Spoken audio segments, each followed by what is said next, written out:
Run, true believers. This is Modular Media's No Prize Podcast. I am your host, Boingo Writer, and with me, as always, in the bullpen, representing the I got a lot of money from an insurance settlement and am desperately resisting the urge to buy Mezco Superman competition, the Vacuuminator is here. And we also have representing. Go ahead. Sorry. Representing the pissed off competition, I'm here, Buster Pie. Yeah, and this is where we talk Marvel movies, comics, merchandise, and more. And we just gotta talk about a lot of things. Namely, we gotta get rid of something here. It's oh boy. Ooga chaka, ooga chaka. Ooga chaka, chaka, ooga waka chaka. I don't think they actually used that song. Yes. No, they just been using it in like the ads. That's about it. Yeah, that's what I'm saying. They only used it in the ads. They didn't actually use it in the movie. Which I think it was in wasn't it in the end credit scene? No, that was that was the other one. That was the other one. Sorry. Yeah. We're talking about Guardians of the Galaxy Volume 3. The final volume for now. So Buster and I saw this 3 weeks ago when it came out. Yep. And then a week later I happened to be in Florida for other reasons, and I took Boingo, and we were gonna talk about it last week, but then literally I fell asleep while reading Wolverine. Was it that boring? No, it was a good issue. I was just tired. No, we'll talk about Wolverine. We will. Oh, we'll talk about Wolverine. But for now, this movie. Guardians of the Galaxy Volume 3, as of course the fourth movie in the Guardians of the Galaxy franchise. Technically fifth or sixth, actually, because you got the first two, then you got Avengers. Yeah, you got the Avengers duology, and then you got the holiday special, and now this. So this is like the sixth Guardians movie. Wow, who'd have thought the Guardians of the Galaxy, obscure ass space scrimblos. Well, technically 6.5 if you want to count Love and Thunder. Jesus fucking Christ. Yeah. It's almost as if James Gunn breathed a lot of great life into these characters and made them incredibly popular. Mm-hmm. And then was able to the point where they got a mid-animated series on Disney XD that one time. Oh man. They also made a good RPG. It wasn't an RPG, it was an action game. I played it. Are there numbers that go up? Well, it has RPG elements, you know. Our number go up, the tactics and things. It's RPG. Action RPG. I like Compromise. movies. I like film. I like television.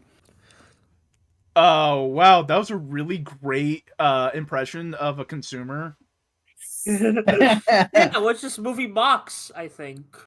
Well, this movie mocks a lot. Yeah. One of the big things it mocks is eugenics. Yeah, I would say, like, it's interesting how, like, these movies are categorized as comedies, but as the series has gone on, it's felt less and less like a comedy and more just like a serious sci-fi series to me, with a lot of characters that you very much care about. Because, like, by the time you get to this movie, there's moments in this movie where, like, I care about these characters almost as much as, if not more, than I do the cast of Star Trek The Next Generation. And I'm saying that as somebody who grew up on reruns of that show and, like, got really into Picard season 3. I think that's partially just because, specifically in this one, because we've been kind of just going like, yeah, Guardians. This one definitively just shows what the character's ultimate flaw is and showing what they want to do to solve it. Yeah. And I was gonna say, like, on the point of, like, serious scenarios, it's like, I think the Guardians are comedic characters in serious scenarios that, like, leads them to change and grow, you know? Yeah. And by the way, we will be going full spoiler. Yeah. No, we're ripping the Band-Aid off. Nobody died. One person died. A couple people did, but that an entire planet's worth of species died. Yeah, rip Hatsune Miku planet. We will never get the sequel we all want of Tom Holland Spider-Man showing up to Counter-Earth and fighting in a cyberpunk dystopian revolution with J. Jonah Jameson's son. Fuck you and that fucking show. By the way, I'm just gonna say right now, the one moment where you leaned over and said anything to me during the whole movie was literally Hatsune Miku. No, because you were also going like, what the fuck, like, because I knew Hatsune Miku was on the soundtrack, and I was going like, where would it be? And it's like, oh, there's Hatsune Miku. See, when I saw it myself, I was like, I think that's the Hatsune Miku song, but I don't know. I don't know her music. And then, like, the way you reacted to it was just so perfect. I was marking out in the theater. It wasn't loud. I was just like making like shadow boxing, you know. Mm-hmm. Yeah, because this is like I always really enjoy the Guardians movies because it's like there will be 2 or 3 songs I know from growing up, from like listening to oldies stations and whatnot, and then there will be a bunch of music that it's like I've heard that in things, but I don't know it real well, and I've never heard it used well before. And then there's 1 or 2 things that's like I've never heard that before, and that's a fantastic song. Yeah. Also, speaking of songs, while we're still on it, second Chris Pratt movie this year to use "No Sleep Till Brooklyn." I mean, really? No Sleep Till Brooklyn, good song. It was in the Mario movie? Yes. Oh my dude, they're played. That's of course they'd play that song. Where are the Mario Brothers from?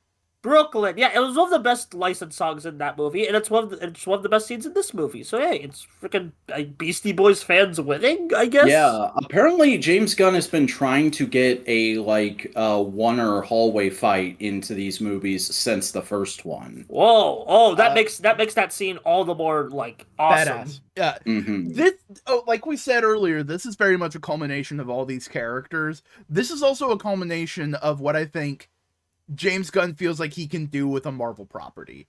This is him getting everything he would want to do with Marvel out of his system before he goes and does DC. Mm-hmm. And there's only one thing where it's like he probably wanted to do more here and he just couldn't because of constraints of time and projects and this and that and the other thing. And I would say I want to focus on this first. What the heck? Gamora in this movie, because like she gets some good stuff to do, but there are some moments that are very poignantly, and Red Letter Media pointed this out too, but there are some moments that are very poignantly like James Gunn just kind of turning to the audience and going like, yeah, this wasn't what I originally planned, but this is fine too. We're gonna figure it out, don't worry. I mean, like, that does make it more impactful, because that's kind of what the themes of the movies are. It's like, this isn't what I planned, but frick it, we ball. But it's also, like, reflective of what's the ultimate thing is, like, hold on to what you can hold on, but be willing to let go of what you can't. Yeah, like, I do like that she ends up with the original comic Guardians, who are the Ravagers in these movies. Oh, that's interesting. Yeah, that's where those references are from, Buster. Mm-hmm. And it's nice that Sylvester Stallone got to be on screen with the rest of the cast for at least one scene. Yeah, 2 scenes. Also, Matthew Rosenbaum, one of the few people who have played both Marvel characters and DC characters now. Yeah, Wait, where was he? Michael Rosenbaum. Michael. He's the like crystally guy that stands next to Sylvester Stallone a lot. Oh, okay, yeah. And he was in Volume 2. I think his character is Martinex. Yes. Mm-hmm. But yeah, like ultimately, yes, Gamora wasn't used perfectly in this, but I don't think like it was to the detriment of the story. It doesn't take away from anything. The only thing it takes away from, I think, is ultimately just what Gamora could have done in this movie. Yeah. And even then, what she is an interesting, like, counterpoint to the beginning of the Guardians, you know? Yeah. Yeah, and, like, the only thing I think, like, if she hadn't died in Infinity War, the only thing I think would be terribly different about this movie is she would probably share a lot more screen time with Peter, and maybe she'd have gone with him to Earth at the end. Yeah. But honestly, I think the message at the end with just, like, Peter and Gamora splitting is more powerful than what they could have done. So like James Gunn did the best with the bad quote unquote hand he was dealt. You know. Honestly, I think the movie's probably better for it. Because if Gamora had, like, if you didn't have that through line of Peter being, Peter getting to the point of, like, letting go and then, like, going and holding on to what he can while he can and having that closure, it wouldn't work as well. Because that's ultimately the whole thing. It's just, like, bad shit happens and people will leave your life. Yeah. But you shouldn't dwell on the fact that they're not here anymore. Be with the people you can in the moment you can. Yeah, and that's what made the scene at the end, like the entire ending sequence, made me cry. Yeah. There's a lot of tearjerker moments in this movie. Speaking of Rocket. Oh my God!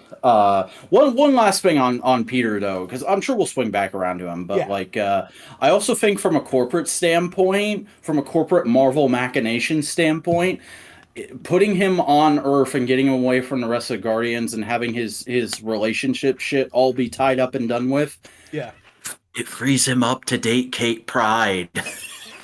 Yeah, and that would be horrible. No, that's a thing for the comics, and it worked. That was a thing from the comics that people really liked. Okay, but would they do it well here? Who knows? Sure. Depends on who they cast to play Kate and how they write her. Okay, There's also the element, it'd be a great way to have the X-Men interact with space then. Ooh, yeah. Of, like, he's hanging out with Kate and the X-Men, and then he gets She learns all this stuff about space from him, and then she gets the idea to start the Marauders. Or no, like, he gets a call from the Brood, and he's like, I gotta go. Wait, we can help you. Fuck it, sure, whatever, come on. My buddy's that's how you do Dark Phoenix? Brood, I just said Brood. Well, Dark Phoenix is also space, but I think we've done Dark Phoenix. There's a lot of X-Men space stuff. We got the Shi'ar, we got the friggin' bird people. There's so much. Yeah, I'm sorry. The casual X-Men people. I thought there was someone else. Sorry. Yeah. Sorry, to casual X-Men people like me, when you say X-Men space, Dark Phoenix is what comes to mind. No, we got the Shi'ar, we got the Brood, we got the Starjammers. Oh. I'm surprised there wasn't a Starjammers cameo in this movie. They probably could have worked that in. Yeah, they probably could have. But we haven't talked about the actual plot of the movie. Because we open up on nowhere. Peter is a mess, and everyone's just trying their hardest to keep the train running. And it's sad. Because you understand it, and it's reasonable, but it's also like freaking Rocket singing along to the opening song's lyrics. In the time between movies, Rocket has gotten into Earth music, and it's implied that him and Nebula became like co-captains of the team. The only Guardians for a long time. Yeah. It just makes sense. Yeah. And the song he was singing was "Creep" by Radiohead. It's a good song. A creep. And then Adam Warlock shows up. Yeah. Also, speaking of Adam Warlock, that was the other thing you reacted to in the movie is when they cut to him and he's just fucking blasting. You just started giggling, and that was so great. Well, speaking of Adam Warlock, I liked him a lot in this movie. But do we think that some of his scenes are James Gunn testing Superman flight, or no? Oh, definitely. Oh, the power. Wait, no, it's not, because this movie was shot like a year before he got that job. Yeah. Okay. Fair. But like, the fact that he did Adam Warlock so well in this just adds like, okay, cool, you can nail Superman then, sweet. Yeah, I really liked Adam Warlock in this movie. I feel like he's one of the more underrated characters in this movie. I will say this about Adam Warlock: he was really good in this movie. He is the most different from Adam Warlock in the comics. Yeah, I know he's the most different. My friends, I was talking about it's like my comic friends were like, that's not really what I recognize him from the comics for. Rocket jokingly calls him a super douche. But he's a real super douche in the comics. He's very high and mighty. He's very like Up his own important. ass. He's one of those cosmic characters that is like, whenever he shows up, he's like, everything that I am about to tell you and all that you will do with me is the most important shit ever, and I'm the best character ever, and we're gonna go fight this guy, and it's gonna be the greatest story you've ever been involved in. Infinity Gauntlet? Infinity Gauntlet, Infinity War. Because he's Jim Starlin's OC, and Jim Starlin loves him. Yeah. Actually, no. Adam Warlock was not created by Jim Starlin. He's not? No. Nah, at least if I remember right. The Magus was. Oh, yeah. The Magus. I can't wait for the Magus to show up. Yeah, I liked him in this, but like, yeah, continue. And they fucking ganked Rocket. Yeah, and we learned he has like a self-destruct bomb in his heart. Because he's proprietary content. Yeah. Which some have called the IP. One friend in particular has called the freaking IP thing a commentary on modern Disney, and I'm like, I can kind of see it, but I think it's more eugenics. Mm-hmm. Yeah, this whole movie is very heavily like, fuck Nazis. Yeah. Yeah. And so that's the whole movie. It's just them trying to save Rocket. Yeah. Get rid of the bomb so they can save Rocket. Because they can do it anytime, but it would blow up his heart. Mm-hmm. Yeah, and they're going dying. across the universe and like getting closer and closer to the high evolutionary in all these wacky locations and situations. Yeah. That, and also, other than like Counter are pretty movie original. They were really well done here. Yeah. Yeah. The Nathan Fillion space station isn't a thing? Not that I remember. Oh, okay. Yeah. It was a well-designed place. I mean, there's elements of it from the comics, like the spacesuits are very comic reflective. Yeah. Oh, okay. Because I saw a picture of those like a couple days before I saw the movie. I meant the Guardian spacesuits, the 2001 guys. Oh, okay. That's what I'm talking about. No, Nathan Fillion's spacesuit. I was like, that looks like something out of Doctor Who. Oh yeah, no, that whole place was very like 60s sci-fi. It was great. Yeah. Mm-hmm. I could see it being in a Doctor Who episode. Yeah. But like talking about the Guardian spacesuits, oh man, I'm so glad we finally got them in like matching team uniforms before the series ended. Oh yeah, they look great. My only complaint, and I've already mentioned this before, Star-Lord doesn't have where's his mask? Nobody found. Not even like a side comment about it. No, James Gunn answered that. Well, what did he say? What did he say about it again? I forget. Rocket was dying. He didn't have time to go back to his room. They immediately went on the ship to go fucking fix it. Oh yeah, that's right. Okay. Man, after seeing this movie twice, I won't lie, I'm a little tempted to just pick up that whole Marvel Legends wave. Oh, it's like so many good things. Yeah. Every Guardian God gets damn it, Aki. It's called Fast and Furious. Oh yeah. I saw the trailer for that movie. It looks like one of those movies. Yeah. I mean, hey, superhero movie's a superhero movie. I'm glad Jason Momoa is still getting work. Apparently, it was like the best part of that movie. I mean, he looks like he's having fun in the trailer. Yeah. But yeah, no, every Guardian gets like a fun little character arc. Even Kraglin? Yeah. Kraglin has a whole rule of freeze thing with the friggin' arrow. Yeah. I kind of wished I because I liked how it played in the film. I wouldn't really change it, but like my brain wished the like freaking song that Yondu had when he did his whole arrow scene would just reprise in that scene. But like, yeah, that would have been neat. But I like it as it is. I like that they got Michael Rooker back for a hot second. Yeah, he was on set for the holiday special, so it's like they probably just shot that during. Oh yeah, and like hats off to him for like probably spending a whole morning in makeup for one shot. Yeah, I mean, hey, you say yes to a favor for a friend, and so you can get in the other big project and get a paycheck. Yeah. Oh man. But Drax's character arc also hit me really hard. Oh yeah. Like him leaning into his fatherhood. That's great.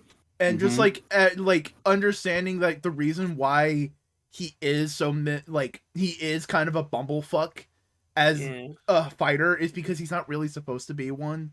He's very unexpected, but works in hindsight. There's a lot about this movie that I would say, like, I wouldn't have thought to go that way, but it works and it actually improves the first two. Speaking of Nebula, I think she gets the award for most improved character in the MCU. Yeah, I've always low-key liked Nebula, but like after this, I'm like, she's one of my favorite characters in the whole dang franchise. And like, man, people made fun of Kieran Gillen for actually shaving her head when she first got the role and saying like, oh, when the first one came out, everybody was like, oh, you shaved your head for that? That was nothing. And like, look at this character now. Look at how far this character has come. Yeah. Good shit. Like, ever since Volume 2, she's just been on an upward trajectory. This is like the peak. Yeah. Of like understanding and taking action and responsibility for what Thanos did, but also like growing from it and becoming more and all this like great like taking on responsibility is just Yeah. And also Mantis's arc is well enough, I think. Yeah, I think Mantis had her time to shine in the holiday special, and like all of that affects this, but it's not real. Like, we don't get anything super developed for her. She's more so here to facilitate stuff for other characters. But ultimately, that is her character arc of going like, I have been here for everyone else's purpose. I need to figure out who I am alone. You know, like it is a lessened part, but that lessened part is ultimately part of her character arc. Yeah. And the fact that like she's the only one that we deliberately saw her go off somewhere but didn't see where she ended up, I think we're going to see her again very soon. I think we might see her in the Marvels. Did Goku show up? Yeah, he showed up. He was played by Will Poulter, and he was called Adam Warlock for some reason. Oh, God. But also his character arc was great. Yeah. Of like understanding getting like actions having consequences. Like it's a very rudimentary character arc, but like going from like, oh, I have all this power, and going like, no, my power has a reason for existing. Yeah, like getting kicked on the butt, like just be like, you need to learn a lesson, you punk. He kills your mother. Yeah, I also like one of my favorite moments in the whole movie is just like that moment during the climax where he shows up and you think he's gonna start attacking Rocket and somebody else, and his shirt's like all torn up and whatnot. And he just falls over. Like fuck that. We're not doing a big MCU last act smash up. We're doing a more emotional, more poignant thing. Yeah, I mean, you could have already had your smash up during the No Sleep Till Brooklyn, and then later with like the beatdown of the High Evolutionary, which by the way, freaking team QuickTime event on the High Evolutionary. Yeah, triangle square. High Evolutionary is actually one of my favorite MCU villains now. I really liked him. Really did a good job of showing that actor's range, because I already liked him from Peacemaker. But, like, he's a very subdued character in Peacemaker. Here, he is really allowed to ham it up in some scenes, but it always has a point, and I really like that. Yeah, he could do, like, unsettling happiness, or just, like, over-the-top, like, rage, or just, and then even just the subtle, more, like, devious acts. It's like, God, the range on this guy. The mocking scene, though, is the best. The one where okay, spoiler. We're already in full spoilers. Yeah, by the way, just double down. Double, triple, extra, double dog Darius spoilers. When they're about to kill off Rocket and his friends, and they're about to escape, he kills Lila, and Rocket just starts bawling right there, and he just starts mocking him, going like, "Wah, wah." That scene broke me, like legit, like. It's just like, like I already knew the animal deaths were coming. I already knew, but like just seeing the actual like execution of that scene, it's like, I think Rocket Teeth Floors Go Now might end up being someone's trigger, honestly. Oh, Rocket Teeth floors? Rocket Teeth's floor goes now. That's the floor is shouting that at Rocket when he's about to attack the High Evolutionary. I didn't quite hear what the other character was yelling out when like that was happening. It was a well done audio like oversense, like it's still audio oversense. Mm-hmm. Yeah. And then Rocket gives the High Evolutionary a red skull. Yeah. Oh yeah, when they freaking revealed that at the end. Clear enough already that this character is just a black guy playing Space Hitler. But like, here's the thing. Like that where they show that red skull at the end of the climax, end of the battle, it just that just hits the man. What the effects on the red skull are really good. Mm-hmm. Well, not the red. I love that Drax actually says his face came off. Yeah. Because honestly, Peter has been going the whole time. It's not a trap if we know about it. Then it's a face-off. Yeah. That was foreshadowing. I didn't realize that till now. Yeah, clever. Mm-hmm. Yeah. But also, like, everyone getting the punch in on the High Evolutionary is like a final moment of like all of their things. It's just like Rocket finally getting to beat down his abuser. Drax beating down a person who would callously throw away an entire planet. Mm-hmm. Gamora and Nebula fighting a tyrannical dictator of a man, getting closure on Thanos. Yeah, Nebula even has that moment when they're watching the video of how Rocket was originally made. She friggin' says, Thanos did a lot of shit to me, but this is worse. Like, ooh. Mantis getting a final punch in on a person who believes himself a god. Yeah. Groot is there. I mean, he gets some cool effects in this movie. I like Kaiju Groot. Honestly, speaking of times I cried, frickin' Groot saying "I love you guys" as like Vin Diesel got to say more words. A final thematic moment of like, hey, we've been hinting at it throughout the movie, but you spend enough time with Groot, you just intuitively start understanding him. And as an audience, over 3 movies, we've now spent enough time with Groot to understand him. Yeah. That's a cute way of looking at it. That's the way you're supposed to look at it. That's the intent. That's what James Gunn said. Okay, what am I missing? Send me these interviews next time. No, you just gotta follow James Gunn on Twitter. Yeah. Okay. But I don't want to. I don't either, but I got it for the show. Okay. There's just a lot of stuff that's just like really good. It's top notch. It's all the little things. And like some people have said it's more of like a darker movie than like the other, and I can see that, but also there's still a lot of fun jokes. There's still like it's on par with the second one. Yeah, the second one had some pretty grim implications. I will, for once in my life, I will agree with PETA though. This is the best animal rights film ever made. Yeah. But like, you know they're being like freaking facetious about it, right? But but like still. Good press is good press, and hey, here's a little more good press. This is the second time I have said I like every movie in an MCU trilogy. Yeah, I mean I think this is the first. I'm still like hit and miss on some. Like I just like it depends on what side of the bed I wake up if I like some movies. On the whole, I like all 3 Iron Mans, and I like all 3 Guardians movies. Yeah, it's all bangers. Watch this trilogy if you haven't already. It's probably if you're gonna at least experience one MCU mini franchise, just check the Guardians movies out. I'd say. Yeah. Especially because aside from the Infinity War Gamora death and Endgame Resurrection, it's almost entirely self-contained. And here's the thing: it's not necessarily a resurrection. She's from the past. And I mean, like, there's 2 scenes where they specifically sidebar and explain what's up with her in this. Yeah. And, like, here's the thing. Functionally, in this movie, it's a bad breakup. Mm-hmm. Yeah.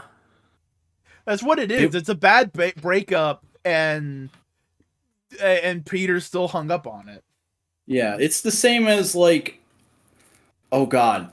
No, that is really obscure. I can't... Say it! So has anyone listened to Dan's Toku rants? No. They did an episode. This is a fucking Power Rangers podcast from back in the day, and they did an episode after Megaforce where they pitched like, okay, in the team up for the next season, what do you want to do with the Megaforce characters?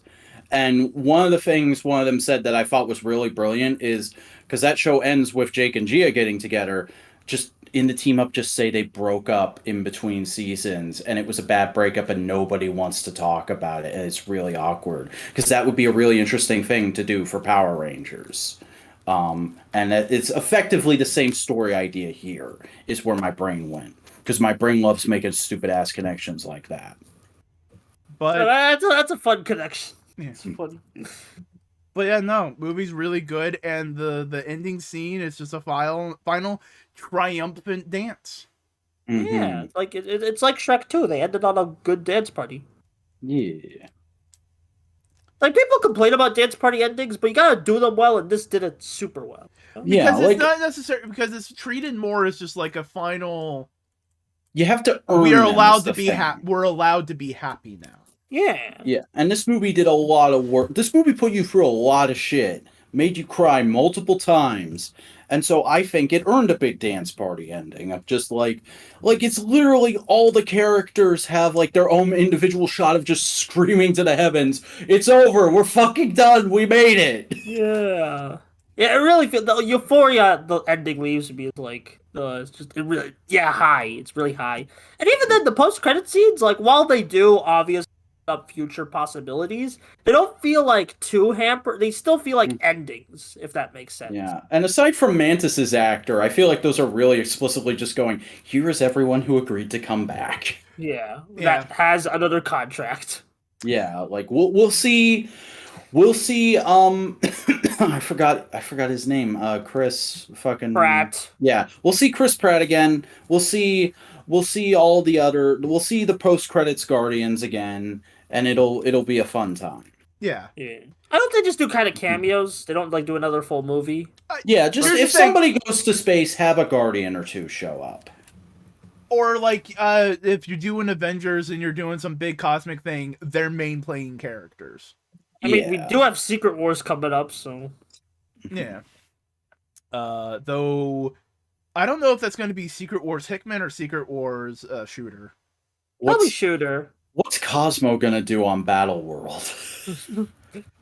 I mean, you never know. Mm-hmm.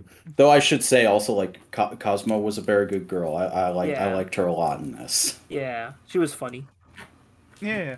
Is there anything else I would like to? Oh, Faye Lavelle. They showed Faye Lavelle. Yeah, nice. That's the little girl who ends up in the post credits Guardians, Buster. Okay, yeah. and she is a comic she's the character. daughter of Marvel, the original Captain Marvel. Yeah, the dude in the comics. He was Jude Law in the movie. No, that was a completely different character from the comics.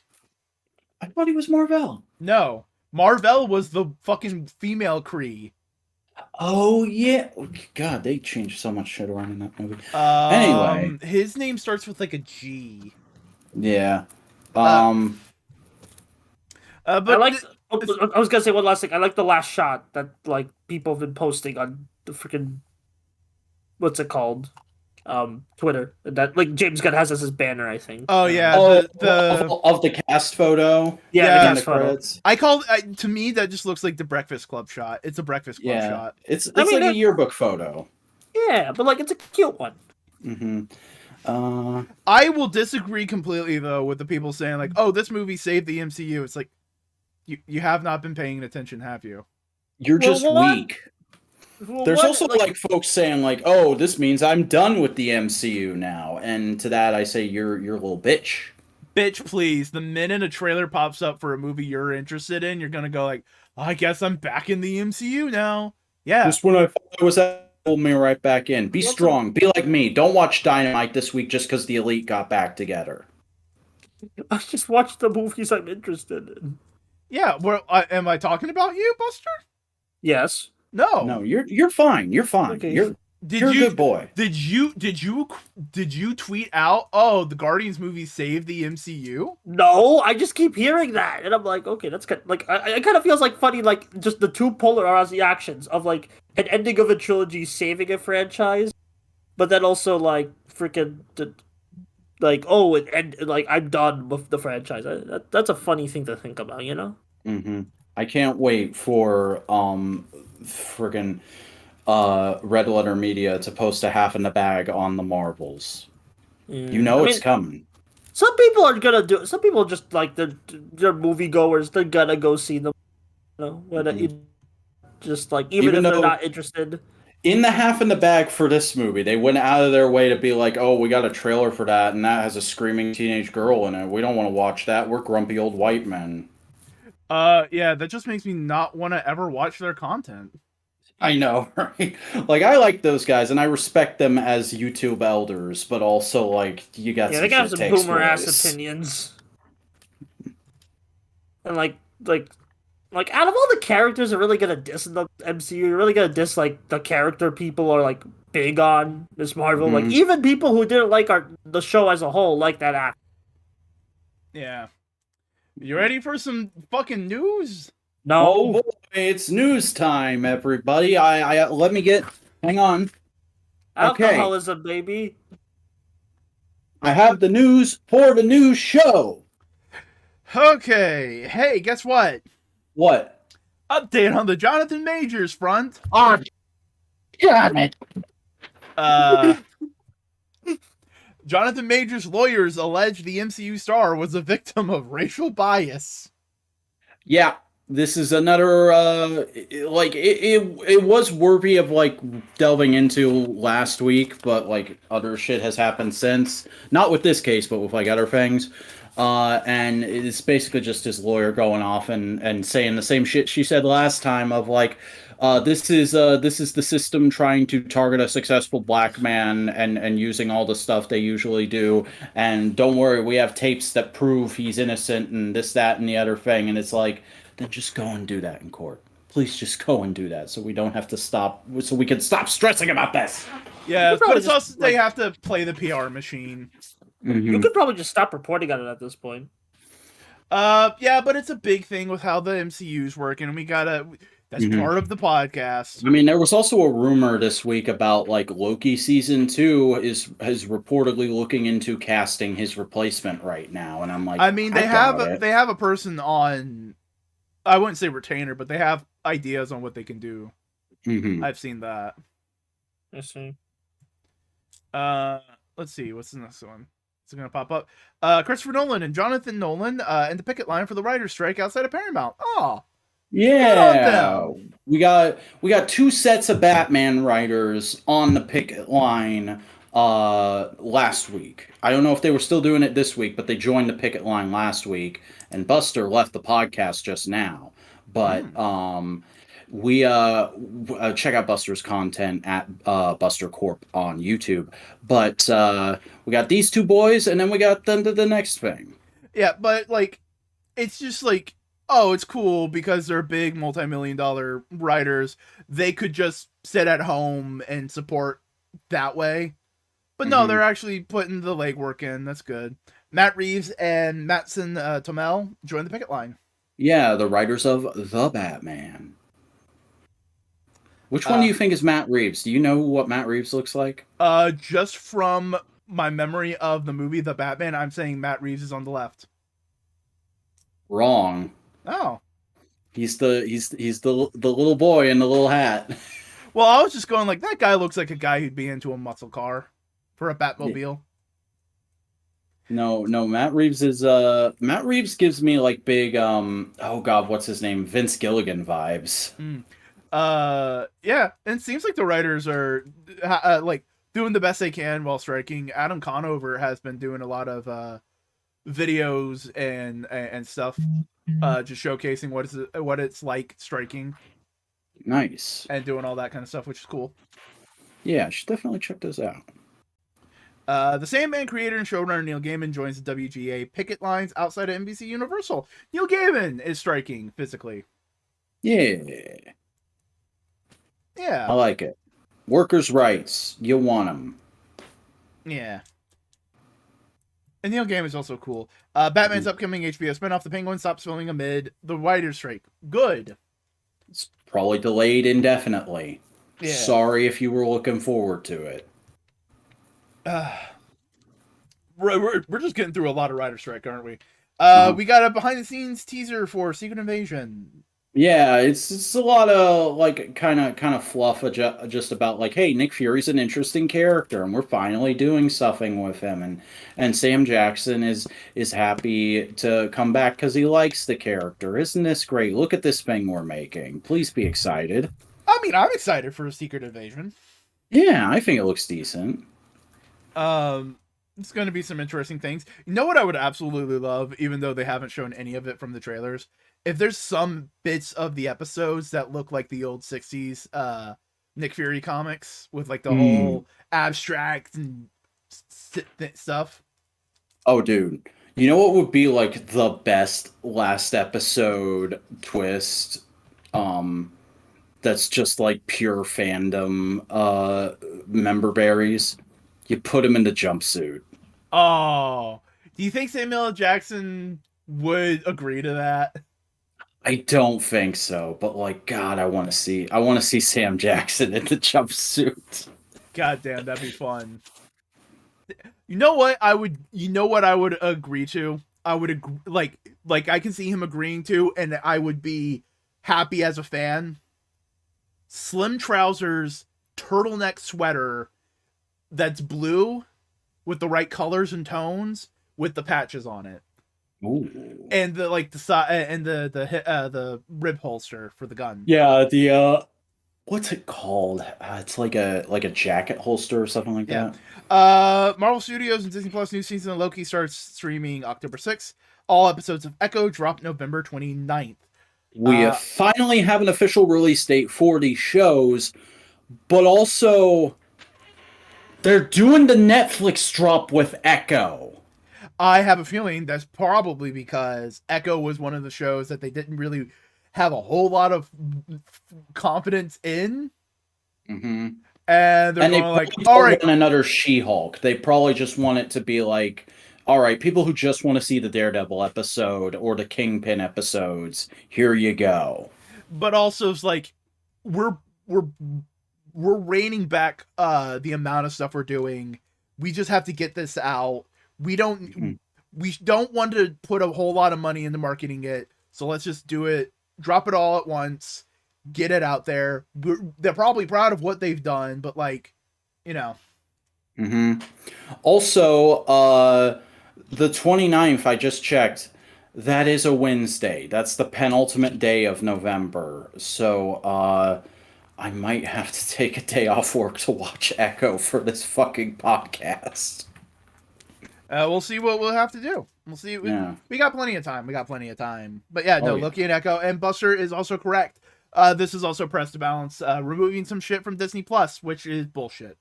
Mm-hmm. And Hulu. They also remove stuff from Hulu. Why? You're the biggest company in the world. You can just buy more servers. Yeah. Agatha, Coven of Chaos star Aubrey Plaza shares a cryptic tease involving fictitious Marvel Studios project titled The Darkhold Diaries, evidently inspired by Disney's Princess Diaries. Yeah, there's probably going to be like some kind of trippy sequence in the show or something like that. Yeah. There's interesting idea. We'll see where it goes. Yeah. Clark Johnson will star in and direct episodes of Daredevil Born Again. He will be recurring as a character named Cherry. I don't remember Cherry in the comics. Neither do I, and I don't recognize this man from anything. Oh, wait a second. Oh, you say Cherry, but I say Cherry with an H at the end. Randolph Winston Cherry. He looks like a dude who was up against Kingpin. Oh. Interesting. Okay, cool. Thank you, Max Marvel, for doing the Googling for us. What a fantastic service Max has done. They removed the Y the Last Man adaptation of all things, also Earth and Dead, which pisses off your Henson loving heart. Yeah, fair enough. Also, This is a conspiracy theory. Why The Last Man's a DC property? They're owning a lot more Hulu. They probably don't want a DC property on there. Yeah. Wasn't it like an Amazon original too? What was it doing on Hulu? I don't know. No, it was FX. Oh, okay. It was like FX or something. Captain America: New World Order filming in Atlanta, Georgia today. We got some behind the scenes photos. Yeah, which gives us a look at like a updated version of the Falcon Cap costume, which has a lot more blue to make it look like a Steve Cap costume. Which I'm not the biggest fan of. I liked how like spot on to the comics the one in Falcon and Winter Soldier was, but yeah, but gotta everybody make wants different new toys. version. Yeah, I was about to say, gotta make different versions so you can make more toys, but also. Seth freaking Rollins! What the fuck? Hi, Seth! Seth Rollins is in the MCU. Who is this man? Who is he playing? I need guesses right now. The villains of the movie are supposed to be the Serpent Society. He's Puff Adder. Ooh, I could definitely see that. No, I'm just kidding. Fucking dude. Puff Adder is a big muscly black man. I can't. No, he's the one that's like purple. Oh, WWE jump scare. Yeah. Hang on. Let me look up. There's he's definitely a member of the Serpent Society. What? It's like. Also, there were pics of what's the name? Also, Seth Rollins. Yeah, the new version of Falcon is going to be in the movie. The one that's like a genetic Falcon, and he was briefly in Falcon and Winter Soldier at the beginning. I am looking at members. Are you talking about like the guy with the purple dress who's got like a cobra head?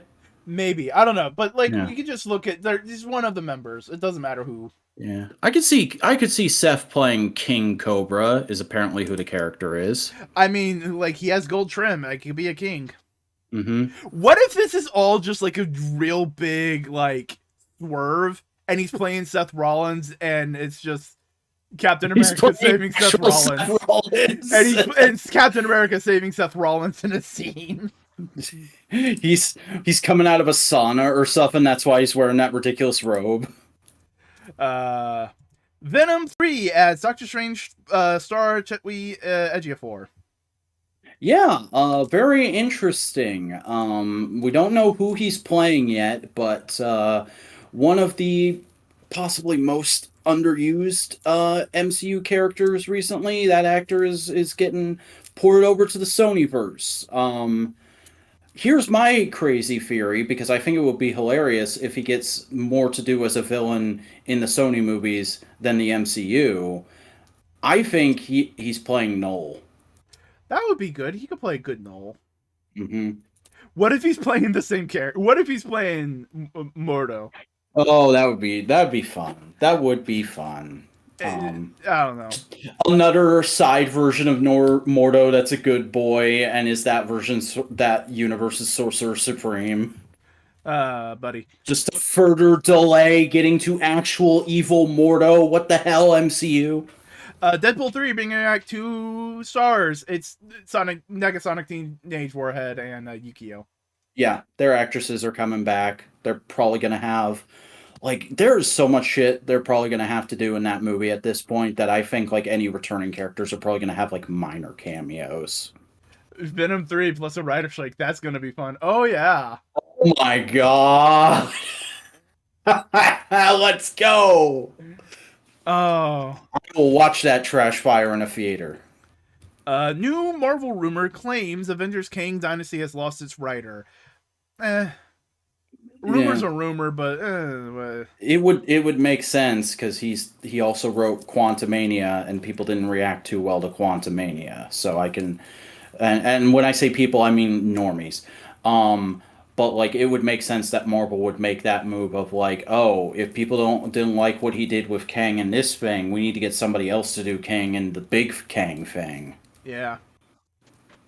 Hopefully they get someone who can do it. Honestly, Yeah. you know what they should do? Just get Jonathan Hickman. Oh my god. Just, hey, Hickman, would you be willing to write this movie? Hickman's cinematic debut. There's gonna be infographics instead of like a title crawl. There's like a Star Wars title crawl, but it's fucking graphs and charts. Oh, God. That reminds me, I had an idea for, okay, have you heard of House of Leaves, the book?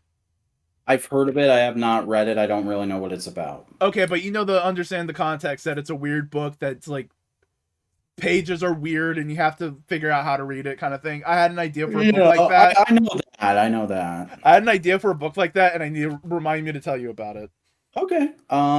Marvel should hire more comic writers like DC. Yeah, I said that back when we found out about the DC writers run. Honestly, imagine Chip Zdarsky getting to write a Spider-Man movie. Oh, or like any movie. Imagine. I mean, he's kind of in a transitional period, headed over to DC, I think. But I would love to see Chip write him. I personally don't. I don't personally see Chip going full DC. I think he's going to be. I think he's going to be like, all right, cool. I'm writing big DC books, and I'm going to keep writing some Marvel books. Like how in the past he was mainly writing a Marvel book and writing some DC stuff. Well, it seems more like it's going to be because he's been like inching away from Marvel because of how big of a role DC is giving him. I think it's going to be more like I'm writing some DC stuff and I'm writing some indie stuff, and DC is constantly poking me, going, come on, just sign an exclusive contract. It won't be that bad. Come on. And he will never do that. Yeah. Chip is a guy who likes his freedom. I know. Superman Legacy. James Gunn comments on casting speculation, basically saying nobody will know shit. I don't even know shit. This made a bigger deal. This made a lot more sense last week because, like, I want to say it was Wednesday or Thursday, there was like this huge explosion of casting rumors of like a ton of different people possibly playing Superman, Lois, or Lex, and everybody was talking about it. And he made this tweet as a response to that because people were, of course, asking him like, hey, is any of this real? And he's like, those people might be auditioning, but I don't know, and I certainly can't fucking comment on it, you idiots. He says it a lot nicer than that, though. Mm-hmm. But yeah, no. Please stop bothering James Gunn. As evidenced even more by... James Gunn debunks latest wave of DC rumors. This is from this week, where he made a tweet just yesterday going like, hey, my patience is getting thin. Here's the FAQ. Yep. And yeah, like Buster's little post in the chat there, James Gunn's official statement on casting for Superman Legacy, shut up. I picture like, what is it? There's some Arnold Schwarzenegger movie where he's like in a room full of screaming kids and he just... Kindergarten Cop. Yeah, the Kindergarten Cop bit where Arnold just yells, yeah! That's what I picture James Gunn like whenever he's writing a tweet. He's like he's doing that and then he's editing it into the nice version. At this point in time, I would love to just see him troll everybody and just go like, all right, fine. You want to know who's playing Superman? My brother, Sean Gunn. He's playing Superman. Yeah, that's... Oh, man. If we weren't far past April, I could see him actually doing that. Hey, you know that one meme of the dude from Jimmy Neutron and the teacher goes like, you shown this 3 times already? Yeah. Batman Returns again in the new Flash movie featurette. They put out a whole goddamn featurette about, like, Michael Keaton Batman is in this movie. Isn't that cool? Aren't you excited to see Michael Keaton Batman in our Flash movie? In fact, let us go ahead and say, like, the fact that we could get Michael Keaton back to play the Tim Burton Batman was the reason we decided to go ahead and make the Flash. Which is not only the stupidest thing I've ever heard an executive say, it's also total bullshit. This movie has been in development hell since the late 2000s. I feel like there's a production photo of Sean Gunn wearing a Superman suit. Yeah. Yeah, but this is all It's like a Party City Superman suit with fake muscles. yeah. Yeah, this is getting a little desperate, DC. That Including tweet all from Stephen King saying he loved the movie. Stephen King also likes a check. yeah. He also likes a free meal, which I imagine probably happened. I'm gonna see it. I'm gonna see it. I'm catching up. But man, fuck, I don't have high hopes. Oh Jesus, it's tough. Hellboy creator Mike Mignola confirms that production has wrapped on the upcoming reboot film The Crooked Man, starring Jack Kesey. I gotta admit, I really like how, like, compared to fucking DC and Marvel, we only hear about this movie in like brief, curt official updates. Yeah. Like, this movie is happening. We're excited about it. This guy is playing Hellboy. We think he'll do all right.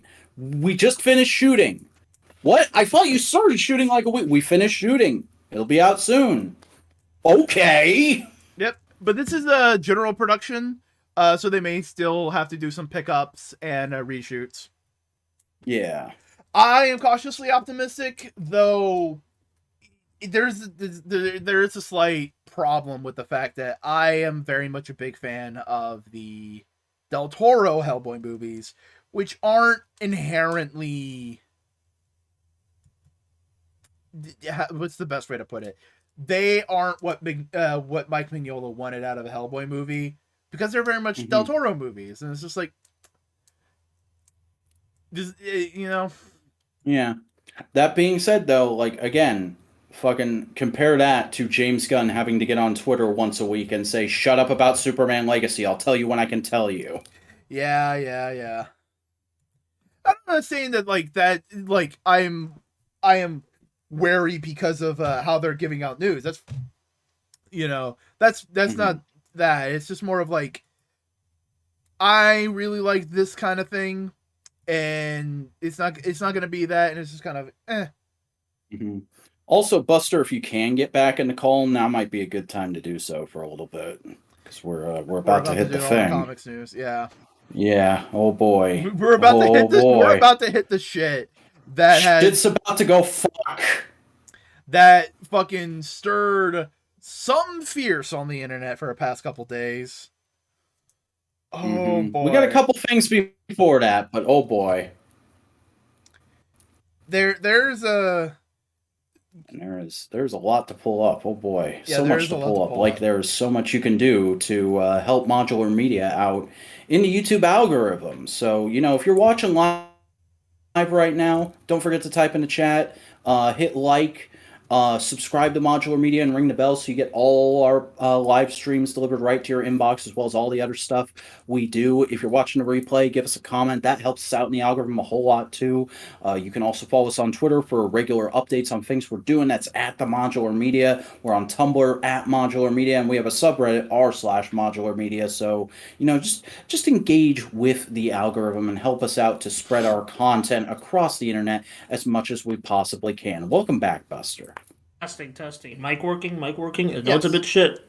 No, it's fine. But is it working? Okay. Slightly echoey, but not a big deal. So first things first, 2023 Eisner Award nominations announced. Yeah. They usually announce it a good bit ahead of time so people can get their votes in. Very, very interesting nominations this year. Not a whole lot that I'm like, oh, I read that, I really want that to win, but a lot of like, oh yeah, I can see why that gets the nod. I can see why that gets the nod. That kind of there's one thing I'm immediately going like, yeah, no, that should win. Best short story, Finding Batman by Kevin Conroy. Oh, if that doesn't win, that's bullshit. Yeah. Well, that has to win. Like, I haven't read that yet, but like, it has to. Best single issue one shot. We got a couple different things. Best continuing series, Daredevil, of course. Department of Truth, Philadelphia, Nice House on the Lake, which I've heard some good things about. Nightwing by Tom Taylor, and She-Hulk, which is... I like Nightwing, but I think Daredevil should win. Yes. Public Domain is voted for the best series. Limited series, Animal Castle, Batman One Bad Day, Human Target, which I know what you want to vote for back. Yeah, I like the final entry there, but I would vote Human Target. Miracle Man, my Gaiman Buckham, which probably will do the win because it is Miracle Man and it is Neil Gaiman coming back into comics. Best new series, The Atonement Bell, Love Everlasting, Public Domain, which should win because it's really, really good. Star Trek, by the way, is Mars. Superman Space Age any good? Yes. Superman Space Age is great. Also notable, that Star Trek series, first time a Star Trek comic has ever been nominated for an Eisner. That's cool. Whoa. Superman Space Age is literally looking at one of the alternate dimensions from right before Crisis on Infinite Earths. That's so fun. I gotta read that. And they have no idea what's going on. So the pariah is just there going like, hey, Superman, your world's going to be destroyed. What? Yeah, no, you can't do anything about it. And it's just him dealing with the existential dread of like... Oh, that sounds so good. Yeah, and it's drawn by one of my favorite artists, Mike Allred, so fantastic. I'll read that soon. I think, though, in Best Limited Series, or... Is that best new series? Public Domain should win. Public Domain's really good. Publications for teens and young kids, like a bunch of kids' books we don't know. Wait, dude, Do a Powerbomb is up for an award. Oh, for teens? Hell yeah, no, it's winning. Let's fucking go. Power bomb. Watch my Do Powerbomb video on my channel. I have to vacuum it. Yeah. Best anthologies, Creepshow, Illustrated Al by Weird Al. I have the Al. I have that one. I bought that during Free Comic Book Day. I still need to read it, but Weird Al. Come on. Best reality-based work, Alfred Hitchcock, Alice Guy, Live, 3 stories of childhood survivors of the Holocaust, Flung Out of Space, Invisible Wounds, a lot of stuff. Graphic memoirs, graphic albums, graphic album reprints, best adaptation from another medium, Chivalry, Rain, 10 Days in Madhouse, a bunch of things being adapted into stuff. Best U.S. edition of international material, Always Never, Black Sad's always good, Down to the Bone, Leukemia Story, The Past, Tiki, Very Rough Year. Best U.S. editions of international media, Asia. Is there... Oh, okay. There's a manga category specifically what that is. Is that Look Back? Look Back. Winning. PTSD... Look Back's probably gonna win because it's Fujimoto. Well, there's a Junji Ito story, so I don't know. Yeah, but Junji Ito's won before. Mm-hmm. I think he won for Uzumaki. Oh, with the I American... love those crazy ninjas. God damn it! Archival collection. This is trades. Best writer. So let's see. We got Grace Ellis for Flung Out of Space. Tom King for all of his work. Mark Russell. James Tyen IV. And Chip Zdarsky. Ooh. If either Tom or Chip wins, I'll be happy. Best writer artist, Sarah Anderson, Kate Bitton, Espe, Junji Ito, Zoe Thorgood. Best penciler. Oh, that's the one Junji Ito's winning, because I don't know any of those other people. Jason Schwan Alexander. I think at this point in time we're like getting to Greg Smallwood for Human Target. Yeah. For penciler and inkers, painters. Cover artists, we got Jen Bartel for She-Hulk. Already, the work she's been doing for She-Hulk has been phenomenal. I think probably a strong running. Bruno Renato for Nightwing, Alex Ross for Astro City, and his other works, Fantastic Four, Black Panther, Sana Takada, Monstrous, and Zoe Thorgood, Joe Hill's Reign. I would expect Alex Ross to win, but I want Bruno Redondo to win. His covers are so good. Jen Bartel. I've just been really loving the She-Hulk covers. Best coloring, best lettering, best comics-related periodical journalism, Alter Ego comic book creator, The Comics Journal, a bunch of stuff. We're getting down to the dregs now. Yeah. But overall, a lot of... I wouldn't say the best. Like, there's not a ton of things I would say, like, immediately picked out on us and go like, ooh, yes, that should win. But it's like, I don't think there's anything that we'd be upset if like that didn't win, you know? Yeah, it's not as exciting as last year's nominees, but there's some good stuff up, and like everybody's doing good work, you know. Yeah. Ultimate Invasion #1 reveals new trailer for Marvel Comics series. It's just more stuff for the Ultimate stuff. Yeah, it's one of those motion comics-y trailers, just kind of like vaguely hinting at some stuff that happens in the first issue. They actually hired a couple voice actors, and they sounded decent. I would be interested to know who they were though, because the guy they got to voice Reed Richards kind of sounded familiar, if you know what I'm saying. Ooh. Yeah. I don't actually. Could you? He sounded like the guy from the B-Mask video. Oh. Ooh. Yeah.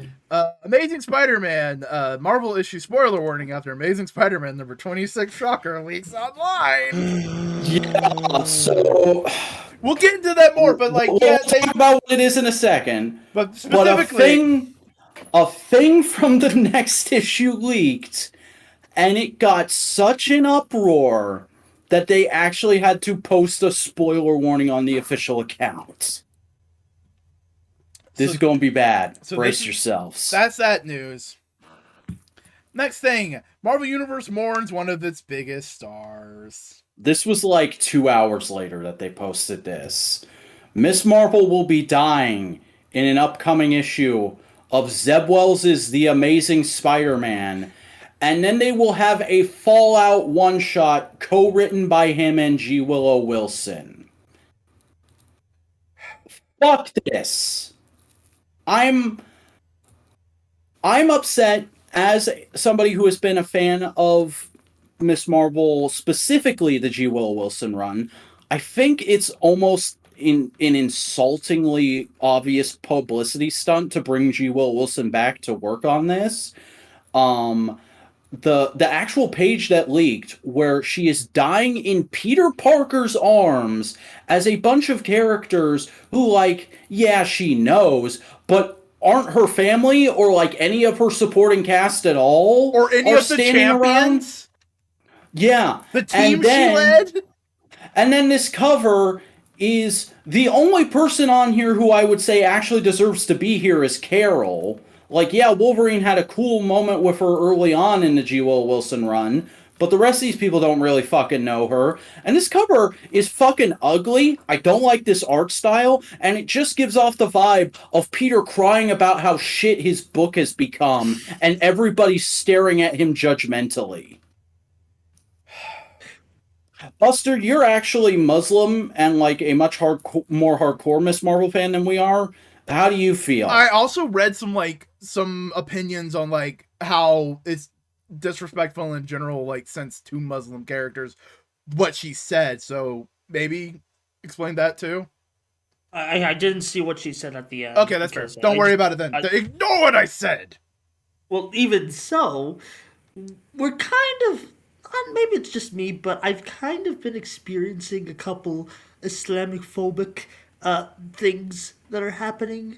So, to have this on top of all that, the biggest Muslim character, not just in comics, but probably all media.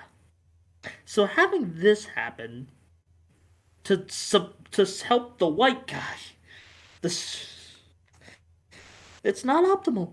And you know what the worst part is? What? I think everybody's right. Everybody that's been theorizing this is just an excuse to use the Krakoa mutant resurrection protocols to bring her back as a mutant. Oh God, dear God! Line up with the MCU. Not even to line up to the MCU. Here's the thing: G. Willow Wilson's on this book. I know how the book ends. Oh. It just says, "Fallen friend: the death of Miss Marvel." That you know. Oh, here's how the rename her. No. Here's what's gonna happen. Here's what's gonna happen in the book. They're gonna go through the whole thing, funeral and all that kind of stuff, and then you're gonna cut to Krakoa, and you're gonna see the 5, and they're going like, "Oh, we got a person on the list. Oh, I haven't heard of this person. Have you heard of a Kamala? Ah, well, she's on the list. Let's bring her back." And that's why they brought G. Willow Wilson back, because she originally intended for the character to be a mutant. Because I guess, just fuck the fact that she's had like cute moments with Lockjaw and Medusa and Crystal before in the G. Willow Wilson run, no less. Just fuck that history. We gotta line up corporate synergy, everybody. Here's the thing, though. Fuck the Inhumans. There's a reason, There's a reason everybody celebrated when Death of the Inhumans happened. But, like, here's the thing. Miss Marvel made me give a shit about the Inhumans. Exactly. Miss Marvel made you give a shit about a corporate synergy. It's all corporate synergy. It's bad. I hate everything, and I hope the Marvel editorial people who done this, I think they should be. I hope their pay grade is lower. I'm not gonna say they should get fired. I hope everyone involved with this, except Gio Wilson, is fired. Honestly, I hope they all end up out on the street. Here's the thing. I want Peter Parker to die in 616 and be gone for a few years after this. I'm fucking pissed and tired and done with having to react to shitty Peter Parker news in the fucking comics every couple of weeks on this fucking show.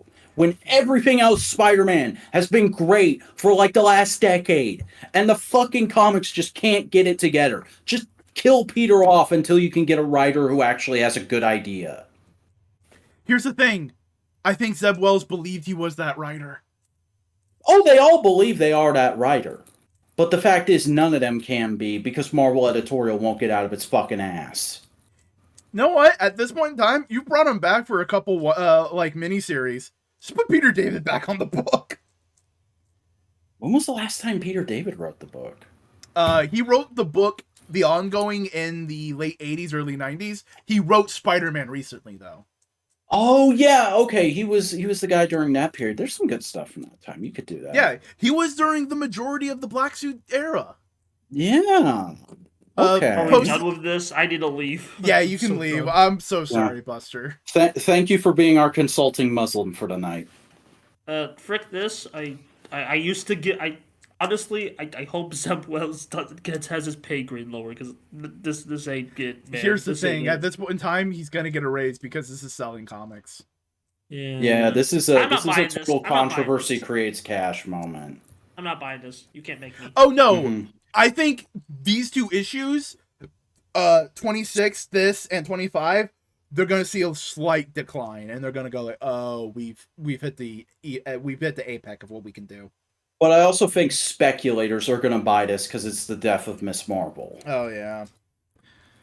Fuck a speculator. Oh, yeah. Pirate comics, y'all. Not all comics, but these ones. If you have to corporations, pirate all media, and kill CEOs in the street. In Minecraft. You gotta say you gotta say in Minecraft so you have legal liability. Slash joking. For legal reasons, that was a joke. There, you happy? So Marvel teases final chapter of Captain America series. All right, cool. Yeah, they're gonna be wrapping up Sentinel of Liberty actually after the Cold War event, but that's been Steve's book, right? Yeah, but Sam's book is gonna continue on. Interestingly enough, so I guess like Steve is gonna maybe be like, I'm going to take a break and go be a family man for a while. My family and we're gonna go out. We're gonna buy a camper van and we're gonna see the real America. Maybe I could see that, but also I could see something happening of like Steve taking a backseat in the field and kind of becoming, I wouldn't say a mentor, but like a man in the chair. Yeah, he becomes. They just straight up do Batman Beyond. Well, I mean, here's the thing though. I don't remember what book it was, but there was a book this week that basically said they're restarting S.H.I.E.L.D. Ooh, boy. They're starting S.H.I.E.L.D. to back up again. Finally. Yeah. Strange how it's been that long of a status quo that S.H.I.E.L.D. has been down. Mm-hmm. It's weird. Immortal Thor series announced by Al Ewing. And he plans on doing what he did to Thor, doing to Thor what he did to Hulk.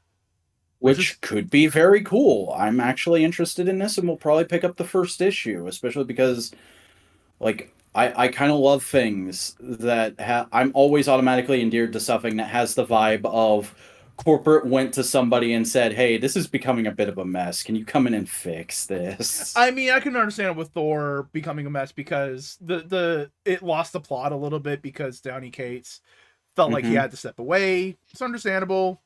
And I don't blame him or the book or anybody for it kind of like meandering.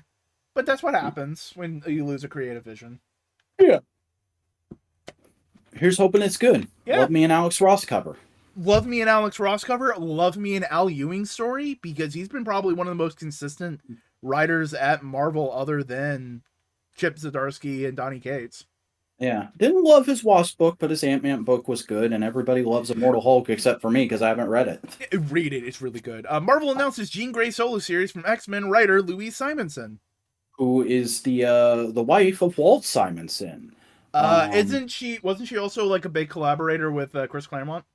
Oh yeah, she's worked on a ton of stuff throughout history, but that's always just like a fun factoid to throw out is like these two like elder statespeople of comics are a married couple and they're very adorable. But hey, she has some experience writing classic Jean Grey, getting a new Jean Grey. That cover looks gorgeous. A cover that gives off big Phoenix energy and has the Fall of X logo on it. But that thing on her forehead also looks like a star brand. Oh boy. Which has now a connection to the Phoenix Force.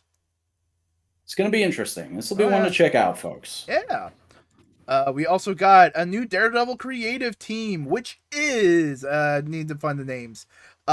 Saladin Ahmad and Aaron Carter. Yeah.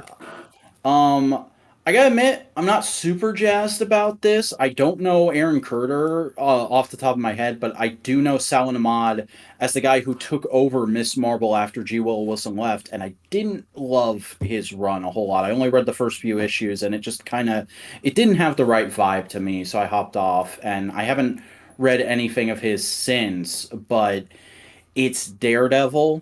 Daredevil is literally the you do whatever you want and you get away with it book. So I'll give it a shot. I mean, like I've read every Daredevil run Bendis onwards, so I can't let the streak die yet. Yeah, but hey, we'll see what happens. Marvel contest of chaos pits heroes against each other, including Spider-Man and Wolverine. We got the checklist, but it's laid out in a fun way where it looks like a fighting game select screen. Yeah, it just seems to be like, hey, we want to have a thing. Let's just have a thing. It's not meant to be. This is a micro event. This isn't a macro event. Yeah. This isn't changing the status quo of the entire universe, like Secret Wars. This is just like, hey, we just want to have some fun. Yeah. Though the fact that the checklist was laid out in that kind of creative fighting game way makes me go like, oh man, new Marvel fighting game. Just use this make it an adaptation, massive air quotes of this as an excuse. Yeah, and there's some cool like matchups. So let's go over some of them. We got the Scarlet Witch annual, which is going to be the kickoff. We got Spider-Man Wolverine, which is going to be fun. Maybe we can get some references to the Spider-Man Wolverine one-shot from the 80s. Please. I always love hearing about that book again. Invincible Iron Man versus Storm. That's going to be interesting. She's just going to cook him in that metal suit. Oh, yeah. But seeing him try and figure out a way around Storm will be fun to read. Fantastic. We got the Human Torch versus Ghost Rider. That's fun. Interesting. It's fun looking. Good art. Moon Knight versus because I always gotta look at the name to remember how to pronounce it. Tai Guk-ki. Is that the South Korean Tiger Division guy? Yeah, South Korean Captain America. Okay. That'll be interesting for you. Yeah, I like the character. I've been reading the all that stuff. Spider-Gwen versus White Fox, who is another member of the not Tiger Division. Is she on Tiger Division? I think she is. I don't know. I've never fucking heard of White Fox before, she is an Asian character though. Yeah, her design looks very VTuber. Venom versus Deadpool. That's gonna be all right. Sure. Captain Marvel versus Cyclops. Sure. Yeah. And the Avengers, which seems to be the finale, which they're all going against Agatha. Yeah, at least it's short. Sure. Yeah, it seems like it's just gonna. It's just like a fun little thing to do. Why not? I don't love because that's my first time seeing it actually. I hadn't seen this cover before. I don't love the new design for young hot sexy Agatha, but it's also not the worst I've ever seen. It's very. It seems like it's very purposely trying to tap into goth mommy milker vibes. Yeah, which I mean, smart. That's what the show has done unintentionally. So, Yeah. I've seen a surprising amount of people thirsting after that actress since the show came out, and I'm like, I mean, she's not ugly, but okay. And you got Wonder Woman Daughter Trinity debut in Landmark 800 issue. Yeah, so Tom King announced this as we were walking into the theater to see Guardians. Yeah. In the 800th issue, he's going to be doing a little prequel story to his run, which will be beginning in the following month. It's going to be a flash forward to Wonder Woman's daughter, whose superhero name is Trinity, but her civilian name is Lizzie, and apparently Tom King named her after a little girl he met at a signing, so that's nice. And it's her, John, and Damian as the future DC Trinity going to face some great evil. And then his run is actually going to be building up towards Trinity's birth in the current timeline. So Tom King is telling a Wonder Woman story about Wonder Woman having a kid. It's literally going to be the journey to Diana getting pregnant and giving birth. I don't know how I feel about that, bud, but I guess we'll see. Yeah, well, guess we'll see. I like the character design, though. Good work by Danielle Sempier. Yeah. Let's see. DC celebrates superheroes showing skin with swimsuit one shot. Yeah, essentially all those swimsuit-themed covers from the last 2 summers are now going to be collected in a one-shot. Yeah. I mean, that's what Marvel used to do back in the 90s.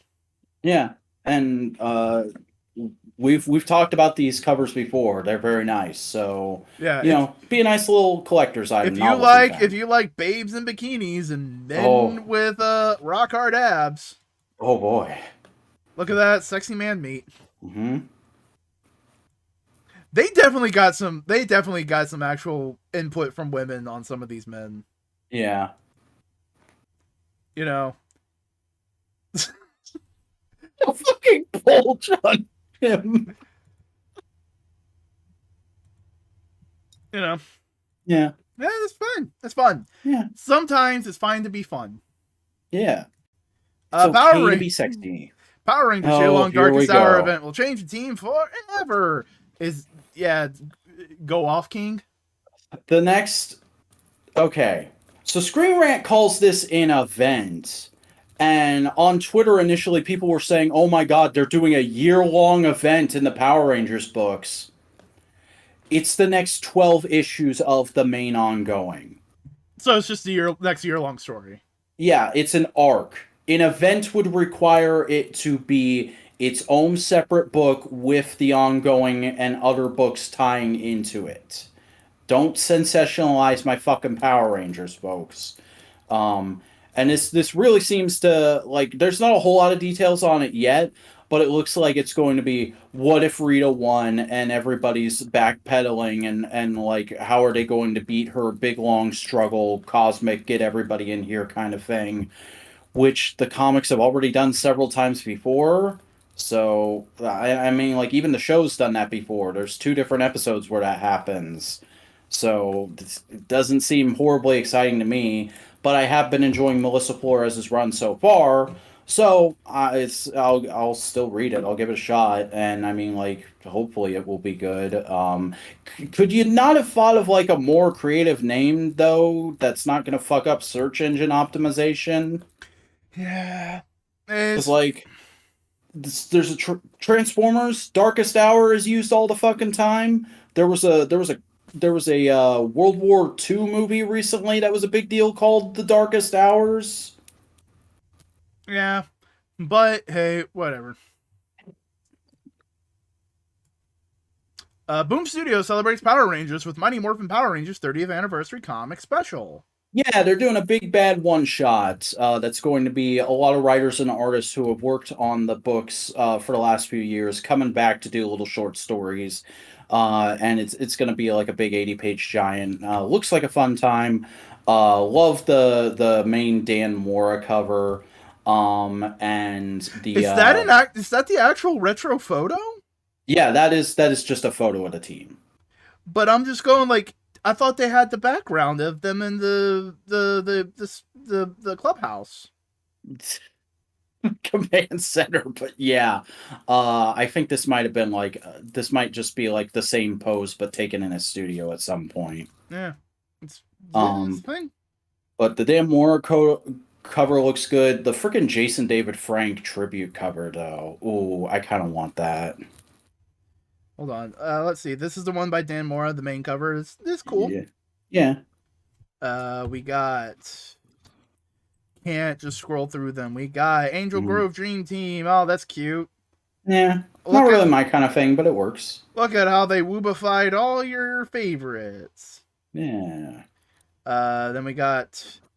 This was actually the cover for the original #1. Nice. So nice kind of thematic thing. Love this fold out cover of all the comic villains and all the show villains. Yeah, that's fun. Oh, that's like all the villains from the like the first 6 seasons at least. No, it goes farther than 6 seasons. That's the guy from Samurai. Oh yeah, it is. I didn't notice it. Okay, yeah, there's a bunch of older folks up at the top there. There's the guy from SPD, Operation Overdrive. Yeah. I was just so in love with friggin' Dark Spectre eating the logo. Yeah. And then you have the Luthor. Lothor. And the dude from fucking Mystic Force. And the Dino Man, who has strangely one of the best fucking practical effects in all of Power Rangers. And he's got an action figure coming out pretty soon. Yeah. It's all kinds of neat. Look at that. Jason David Frank. Yep. Green Ranger. You like the Green Ranger? But then this one, which acknowledges all of his powers. Love that. And it's also calling back to the original like promotional covers they did when they announced that Boom got the license of all the different Rangers holding their helmets. Yeah. And I think it's that same artist too. But it was all kind of neat. I'll read it. I'll let y'all know how it is. New IDW Publishing, Godzilla Rivals versus Space Godzilla. We got Godzilla books. Look at these. Look at these covers. Gonna be another Godzilla Rivals one shot. This time focusing on Space Godzilla.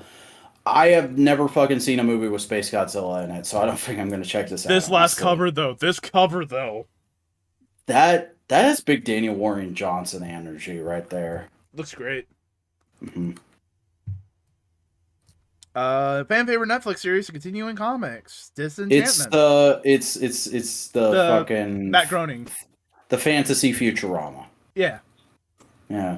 If you like that show, there you go. And I think that's it for the news. Let's double check. We got toy news. Oh, we do got toy news. Yeah, son of a boot bitch! Up the toy news. You better boot up the toy news. You absolute son of a bitch. Yeah, well, what can I say? I like my tiny plastic people. I do still need to open this Iron Man I bought while we were at that comic shop. Well, what will you do when all these plastic toys choke our galaxy? I'll hopefully be dead by that point, honestly. What's the figure you're opening? The Marvel Legends Puff Adder Wave Extremis Iron Man. Oh yeah, because we went to a comic shop and grabbed that. Oh, should I talk about the books I grabbed? Yeah, we went to Coliseum of Comics in Gainesville, Florida, with the Snow Cone Man after seeing Guardians. And it's a really good store. Much better than the other comic book store we went to in fucking Gainesville. Oh yeah, because they actually had like a fucking dollar bin. And like reasonably priced comics in the just back issues. And toys I was interested in. and like people there having fun and not just Oh, buying what shit. Oh, wow. These are new repulsor effects. I didn't expect that. They've been reusing the same ones for like years. Oh, hey, that's nice. Already off to a good start. Yeah. So hold on. I'll let you continue showing your Iron Man stuff, and I'll go grab the books I grabbed. Yeah, you do that, and then we'll do the toy news, and then we'll talk about the actual comics on the Yeah. comic book podcast. There we go. All right. It's just gonna take me a second to grab the book. Yeah. I'm just checking over the paint because it's a very simple paint scheme on this guy. They tried to really take it back to basics, and funnily enough, this is basically the movie aesthetic, but it was a year or two before the movie went into production. All right, I got the books. They're in my hand. They're on my table. So there is the boy. I will now start messing around with the articulation. Yeah.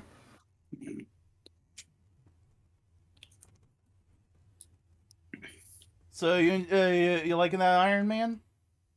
So far so good. I am just kind of feeling him out right now. Well, I'll just verbally describe some of the books. Oh yeah, because you got a bunch of fucking weird shit, didn't you? Yeah, so I got Trekker from Dark Horse Comics. That book is a trade paperback. It is a collection of previous comics. But hey, that's cool. I got Cyberforce #1 from Image Comics. That sounds like a Linkara book. Oh, he's probably talked about it. This was by Mark Silvestri. That was his book when they started the company. Oh yeah. I got you were talking about that with the cashier. I remember. Yeah. I got Battletide 1, Battletide issue 1, and Battletide 2 issue 2, which is the sequel to the first miniseries. Oh man. But it stars Death's Head too, from the Marvel UK stuff and the Transformers stuff. Yeah. It's fucking wild. Total Eclipse, which is a weirdo crossover from an independent publisher that I don't think either of us remember or recognize. Eclipse Comics. I think they were big during their time. Like, they were a big, important indie for when they were doing stuff. Yeah. So that's neat. I got Rust, which is a published by Now. I showed you the inside. It's like painted like watercolor, which gorgeous. Yeah. Okay, so articulation on this guy is pretty solid, feels fairly robust. I do want to talk about these legs though, because I think they're fairly interesting. So he's got these little roundels here that are supposed to evoke like the old battery packs on the original armor. Uh-huh. They can straight up just swivel out of the way, so you can get the leg going all the way to the side or forward or whatever you want. But then the upper leg is also like two pieces, so there's no like breaking of the design when you swivel the thigh. Yeah. He's got pinless double knee and a really nice, really robust ankle joint. So all kinds of good. I think I might be able to get this dude into some good poses. Let me just see if he can do the what was known as the Iron Man pose back in the day with but is now just kind of called the 3-point stance. I got Shadowhawk 1 and 2 from Image, which is the book by Jim Valentino. Mm-hmm.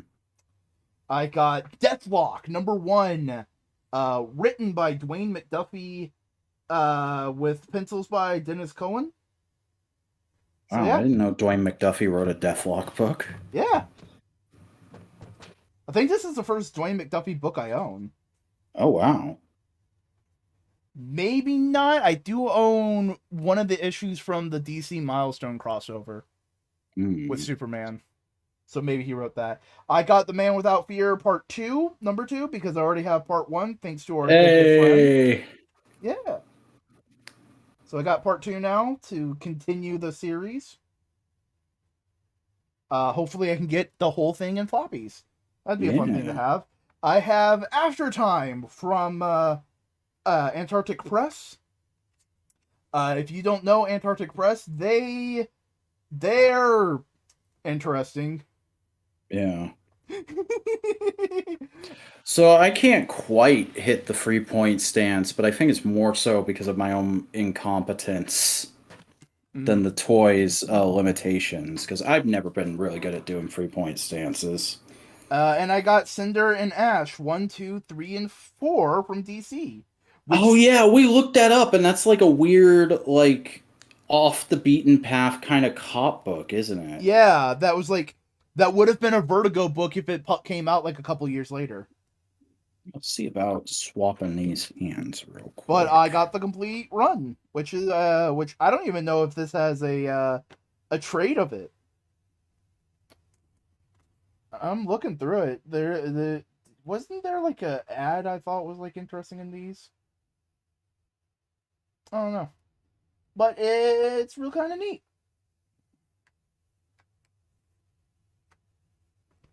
So yeah, no, I got a bunch of weirdos. I love getting weirdos. Someone has to love them.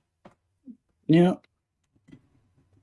Okay, so the repulsor effects can plug into either the alternate hands specifically for them or the boots, so you can do a flying pose.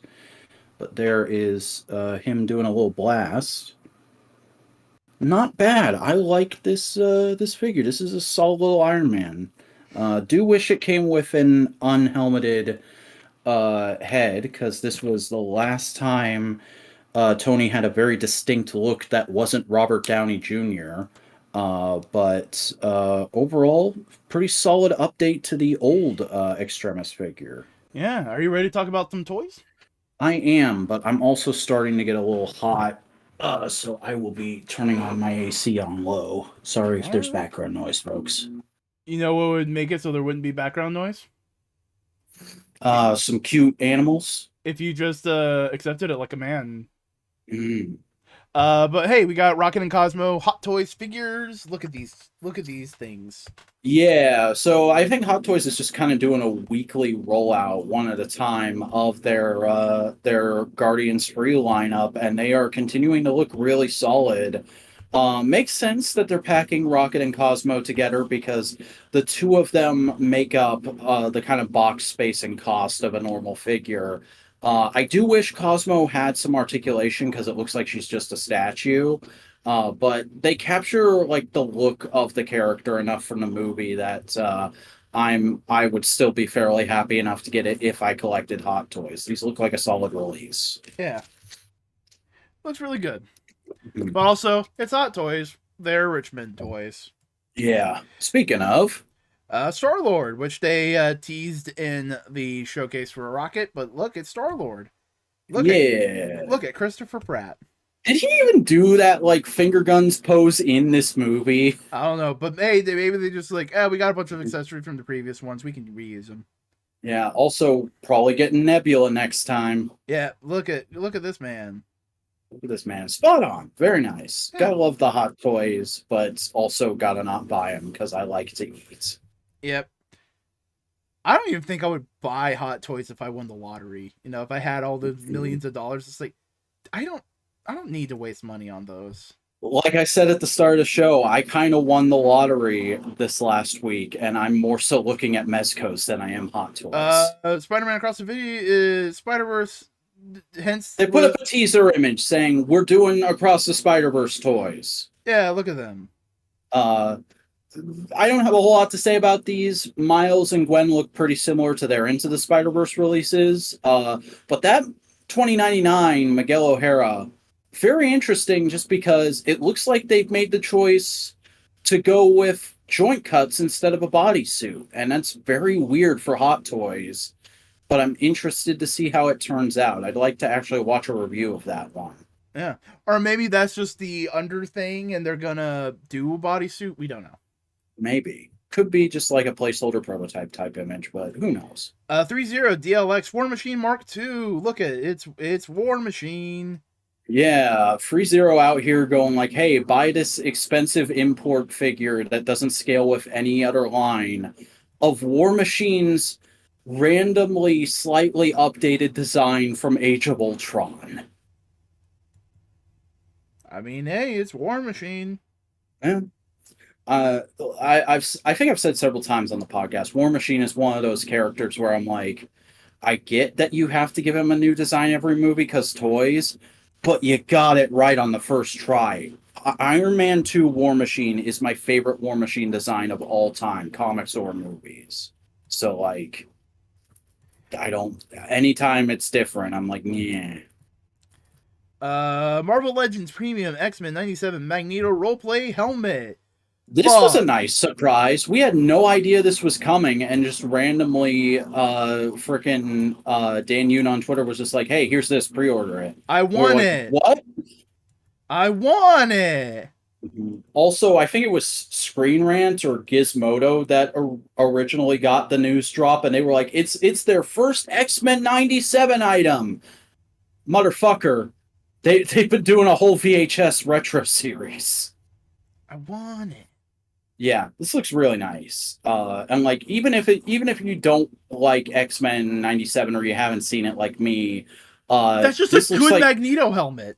Yeah, it's just a solid evergreen Magneto helmet. And like who doesn't want a Magneto replica helmet? Even if you're not into prop replicas, it's one of those iconic things of like you want Darth Vader's helmet, you want Magneto's helmet, you want a Batman cowl. Like it's up there with things. And I think this is the first time we've ever gotten an official one because I've seen like a ton of like knockoff ones at conventions before, but I've never known of an official one. So very cool that this is happening.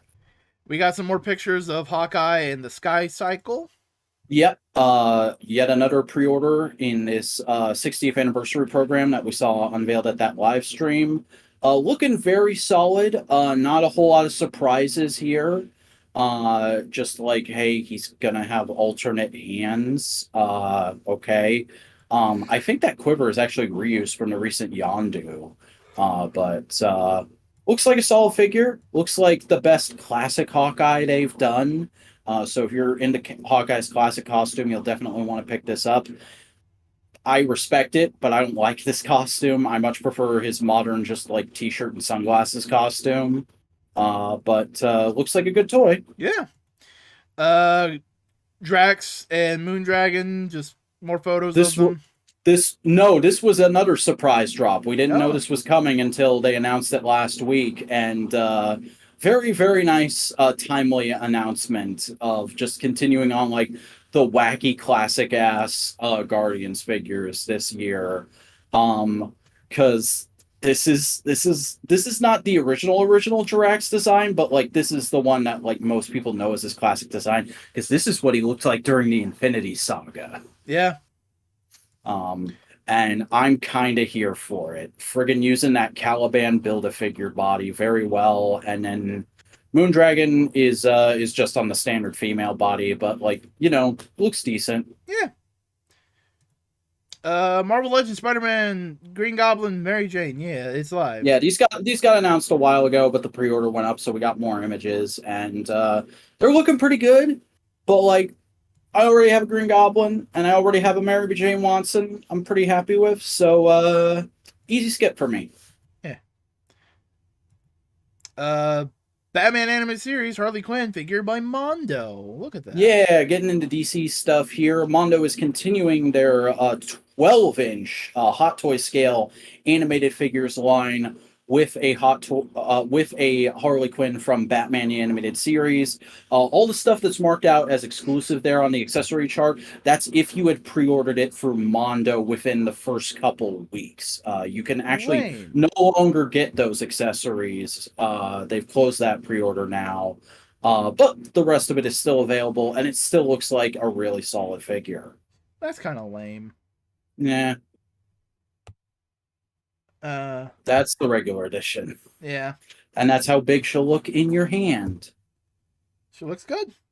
Yeah. Very, very solid, very animation accurate. Yeah, see, here's the thing. If those aren't going to be accessories for the main edition, they shouldn't be in the promotional photos. That's an interesting take. I've not heard a lot of people say that kind of stuff, but I get where you're coming from. because now you're gonna buy the figure, seeing the stuff, and you didn't pre-order it. You're gonna go like, "Where's my hyenas? They were in the photos. Where's my hyenas?"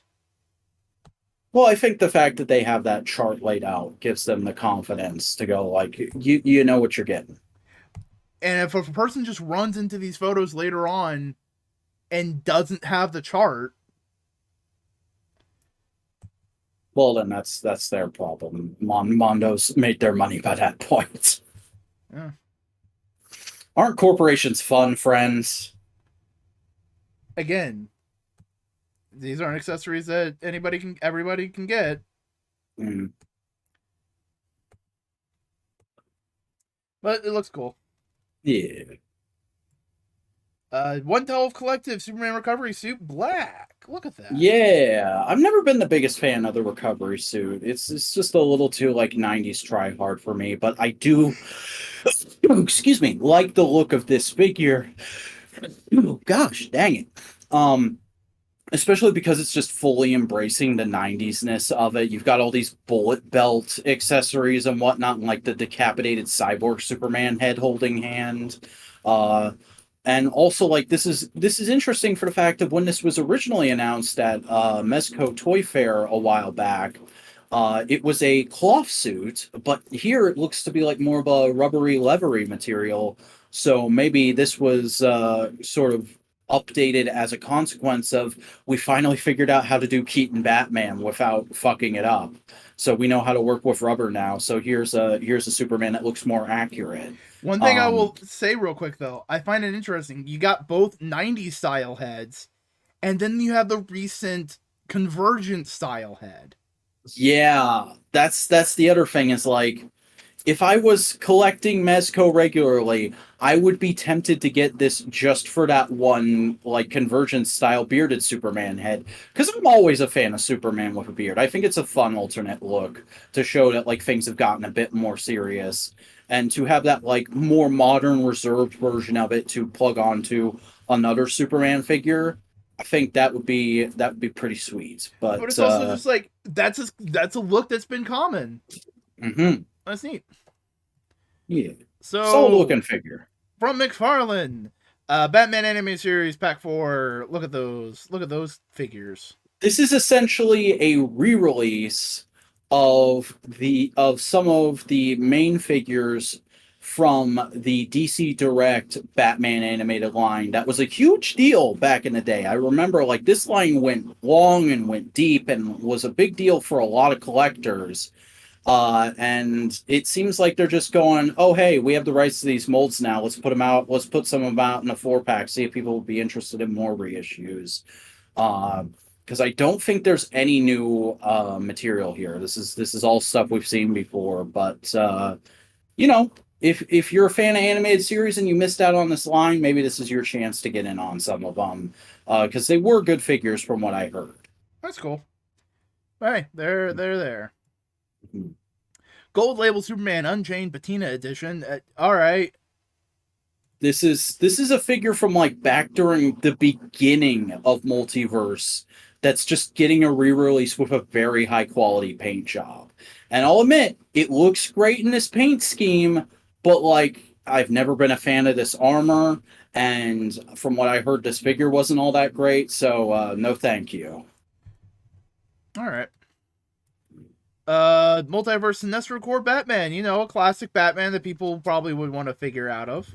Mm-hmm. If there's one thing Todd can be counted on for, it's to make a figure of every version of Batman possible. And this Batman that was like in one page of Blackest Night was a very popular look for a hot minute after that book happened. So yeah, makes sense. Because it's also just like, oh, that's a neat idea to do with Batman. Mm-hmm. He gets fear powers because he makes criminals scared. Yeah. It's cool. Mm-hmm. McFarlane Toys, Dark Knight Returns Jokerized Batman. When has that ever happened? It's not. This has been a Target exclusive subline they've been doing of just like, wouldn't it be fun to do variants of all our Batman molds in Joker colors? And Target was like, yeah, sure, we'll take that. And that's just a thing they've been doing. All So right. here's the Dark Knight Returns version of that. Sure. Sure. Sell the repaints that fans would do on their own. Mhm. Flash Gold Label McFarlane Toys store exclusive now. Oh, okay. This is Yeah, this is called the Speed Force edition, which I think is literally just because it comes with lightning effects. And it's a slightly nicer paint job. Like the colors are a little brighter, the lines on the suit are a little more pronounced. It's probably not going to look this way in the movie, but like if you want a sort of brighter, more comic booky looking version of this suit, I think that's meant to be the appeal of this piece. it doesn't look bad. Mhm. We got Multiverse Gold Label Dread Lantern from Dark Knight's Metal. Look at that! Look at that figure! Look at that figure of Alan Scott. That's probably going to get retooled and given brighter colors very soon. Yeah. Either way, it's neat. Mhm. McFarlane DC Multiverse Two-Face as Batman from Batman Reborn. This was a look that was literally on one cover ever. Sure, but hey, you can make a figure out of it. Yeah. Can we get an Evergreen Two-Face now, Todd? No. Flashpoint Flash, Target exclusive. This is Comic Flash. Yeah, they are doing a Target exclusive Flashpoint build a cyborg wave, which we've seen figures from before, like that Flashpoint Superman is going to be a part of it, but we didn't know it was like a whole build a figure wave until just now with this announcement. And I'm actually fairly excited about this because even though I don't love Flashpoint as a story, I think it's very smart to do this wave when the Flash movie is coming out. I think doing that version of Cyborg as a Build-A-Figure is a cool idea. And oh my god, it's an evergreen figure of the Flash that's going to come with the unmasked head. It's not a variant that you have to track down to get the Barry Allen head. It's just in the box. Thank you, Todd. Yeah, looks good. Yeah. We got New Wave and McFarlane 66 popped up overseas. Batgirl with auction mass variants. Yeah, so these just showed up at retail last week. Todd didn't, for once, something showed up before Todd announced it. And this is going to be the next wave of the Batman 66 line, which is very interesting because you're getting variants of Batman and Robin.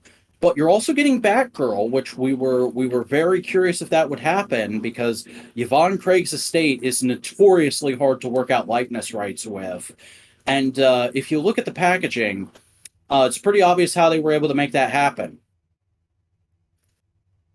Batman and Robin, the logos on their cards are Batman Classic TV Series. Batgirl, the logo is the Batman 66 comic book series logo. Oh. Mm-hmm. Also, they're coming with actual accessories that the characters would work in the show instead of the clip-on bam pow effects. Neat. Yeah. And then just this week, a couple days ago, we got the official announcement of the Batgirl. And they did say, like, yeah, this is specifically based on how she looked in the Batman 66 comic book series. So, doesn't super look like Yvonne Craig, but looks close enough to that version of Batgirl that she can stand next to those other figures, and it's fine. Yeah. There's ways around stuff. Mm-hmm. We also got NECA Mirage Splinter. Yeah, really cool that Kevin Eastman himself got to unveil it. He's holding it in that photo. He posted a Facebook video showing it off. Nice. And yeah, it looks fairly accurate. That hat is hype, though.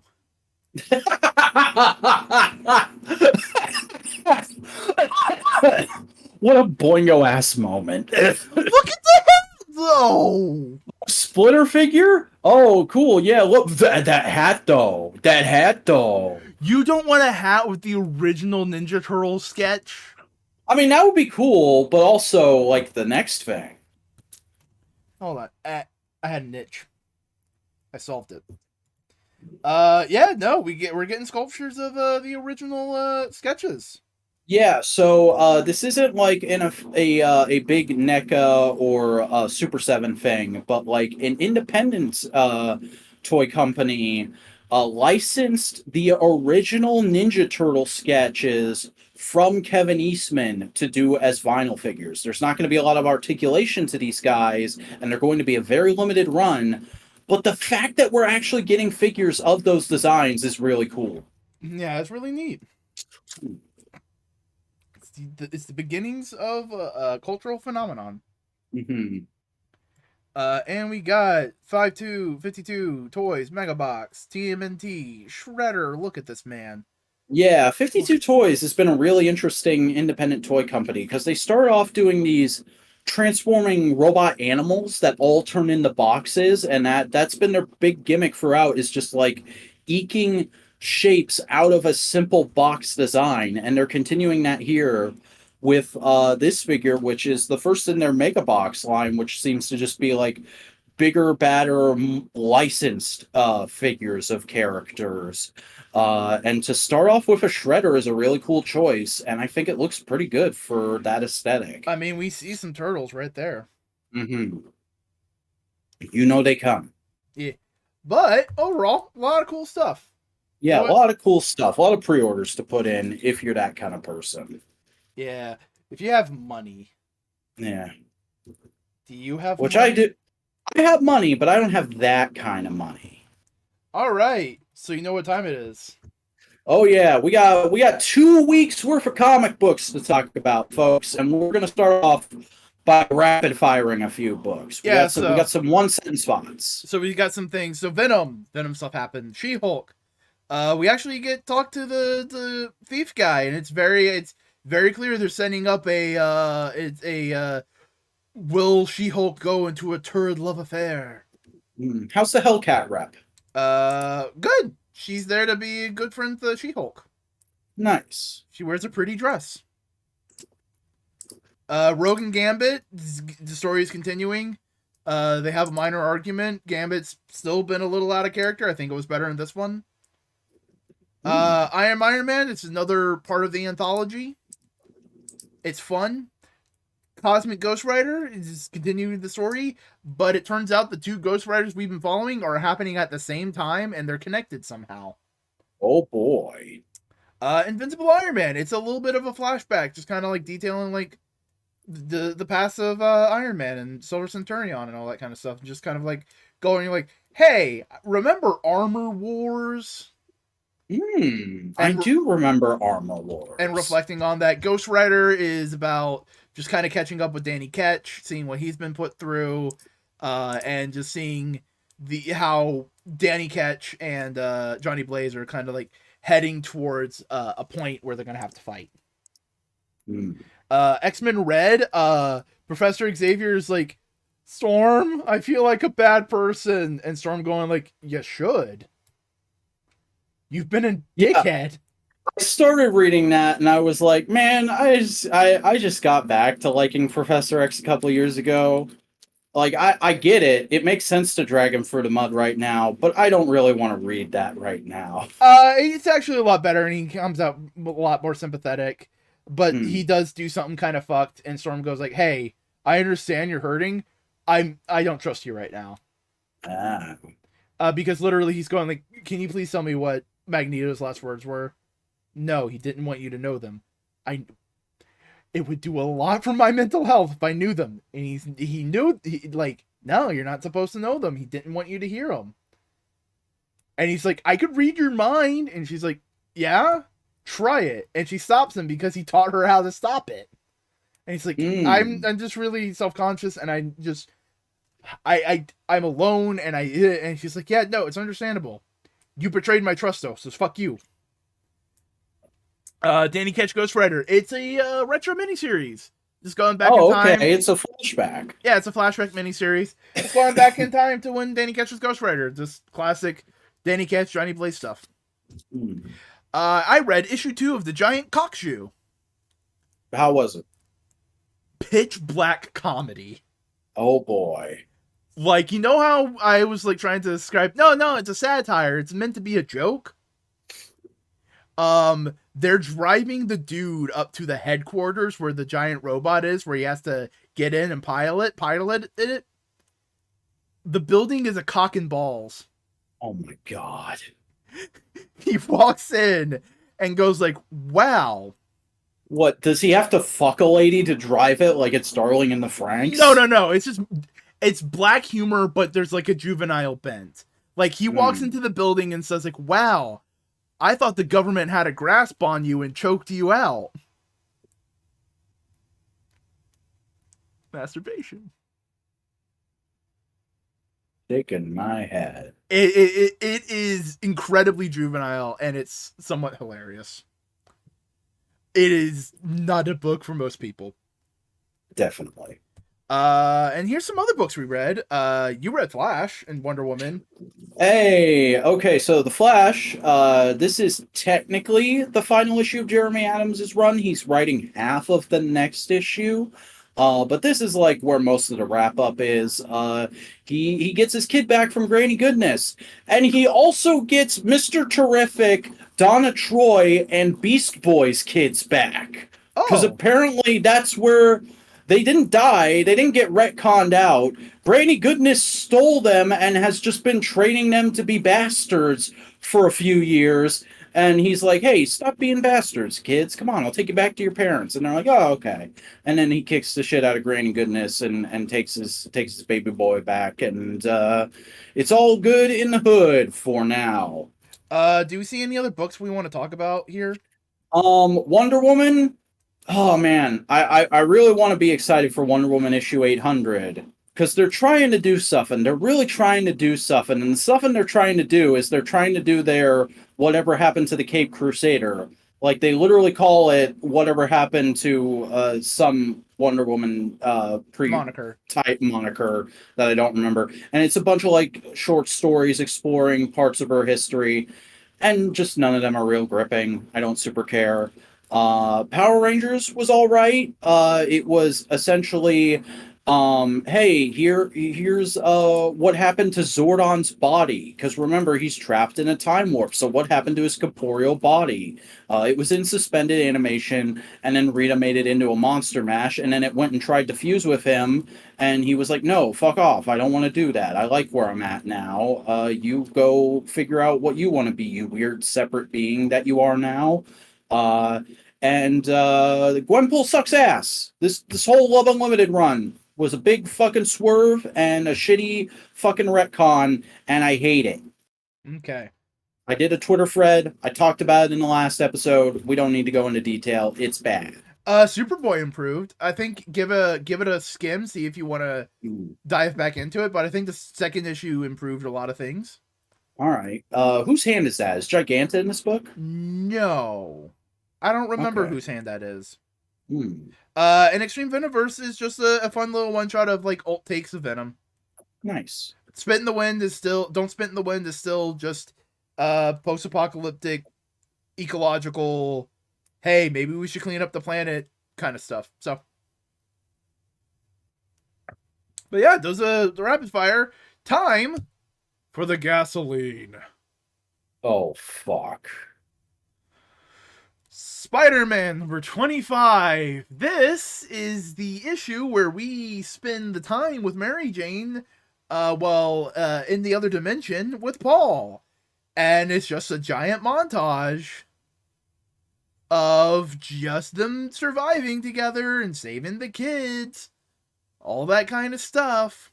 It's just a Quiet Place, but with a Spider-Man character. Yes. Yes. Jesus also, Christ. They're not her kids. They find them in this alternate dimension. Thank you. Holy fuck. You know what? I would be willing to bet they were going to be her kids, but then the backlash made them change it. Because they only spend like 5 years in the alternate dimension.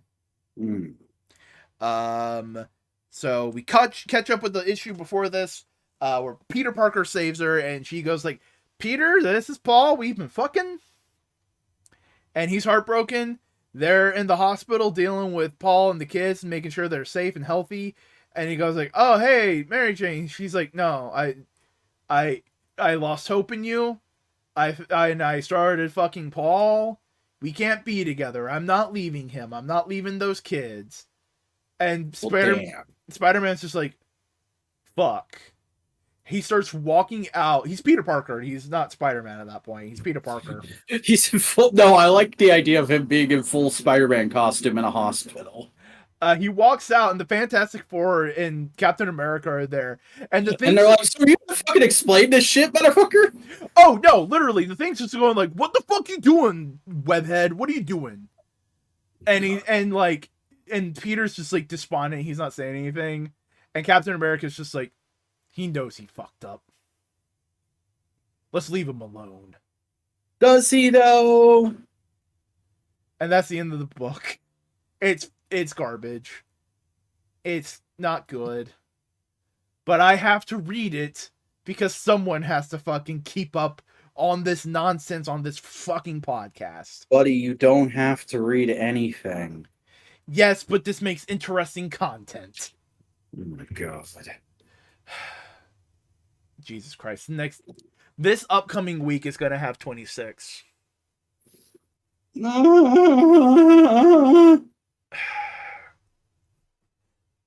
Jesus Christ. Why? All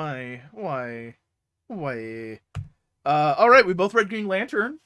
Oh, I didn't expect you to read this. I thought it was all right. Yeah.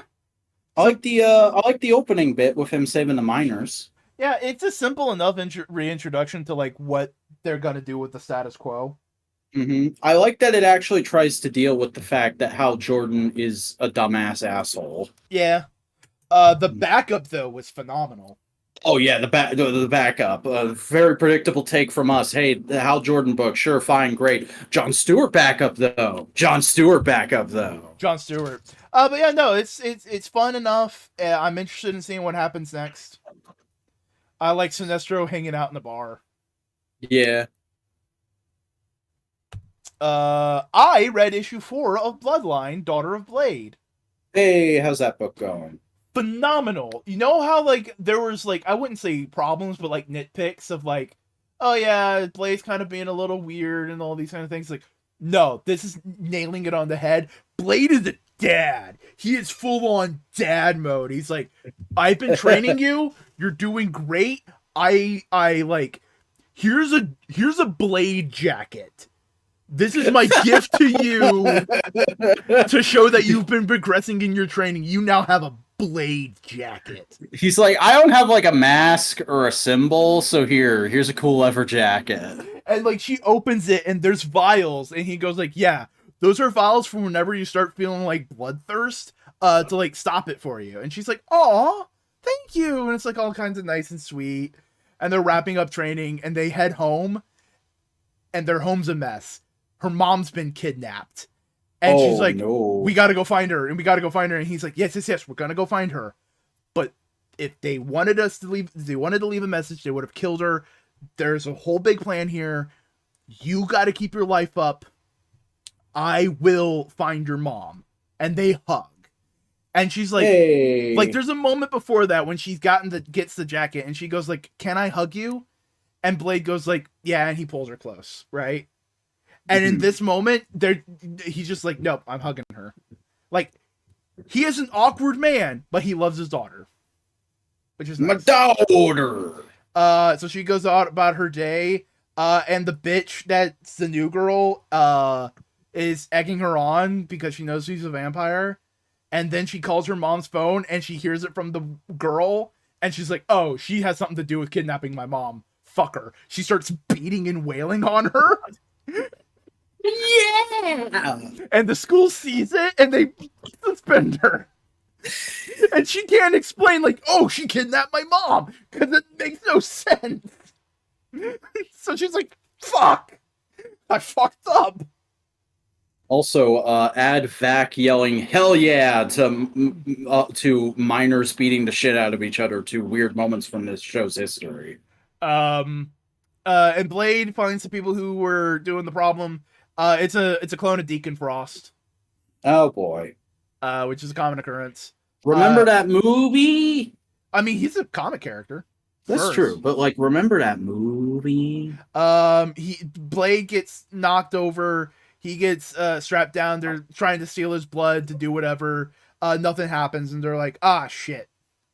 I guess we got to go for someone a little newer in your bloodline. And Blade goes like, oh man, y'all just fucked up. What? You just told, you just said that you were gonna endanger a daughter in front of their mother. And her mom just starts wailing on them. As the daughter of Blade starts gearing up to go try and save the mom and figure things out. Nice. It's a good book. It's a good setup. Blade, it's all good. It's an interesting turn for Blade as a character. I like it. I may have to check this book out when it's finished. It sounds like it's pretty up my alley. You know what is up your alley? The other book you read.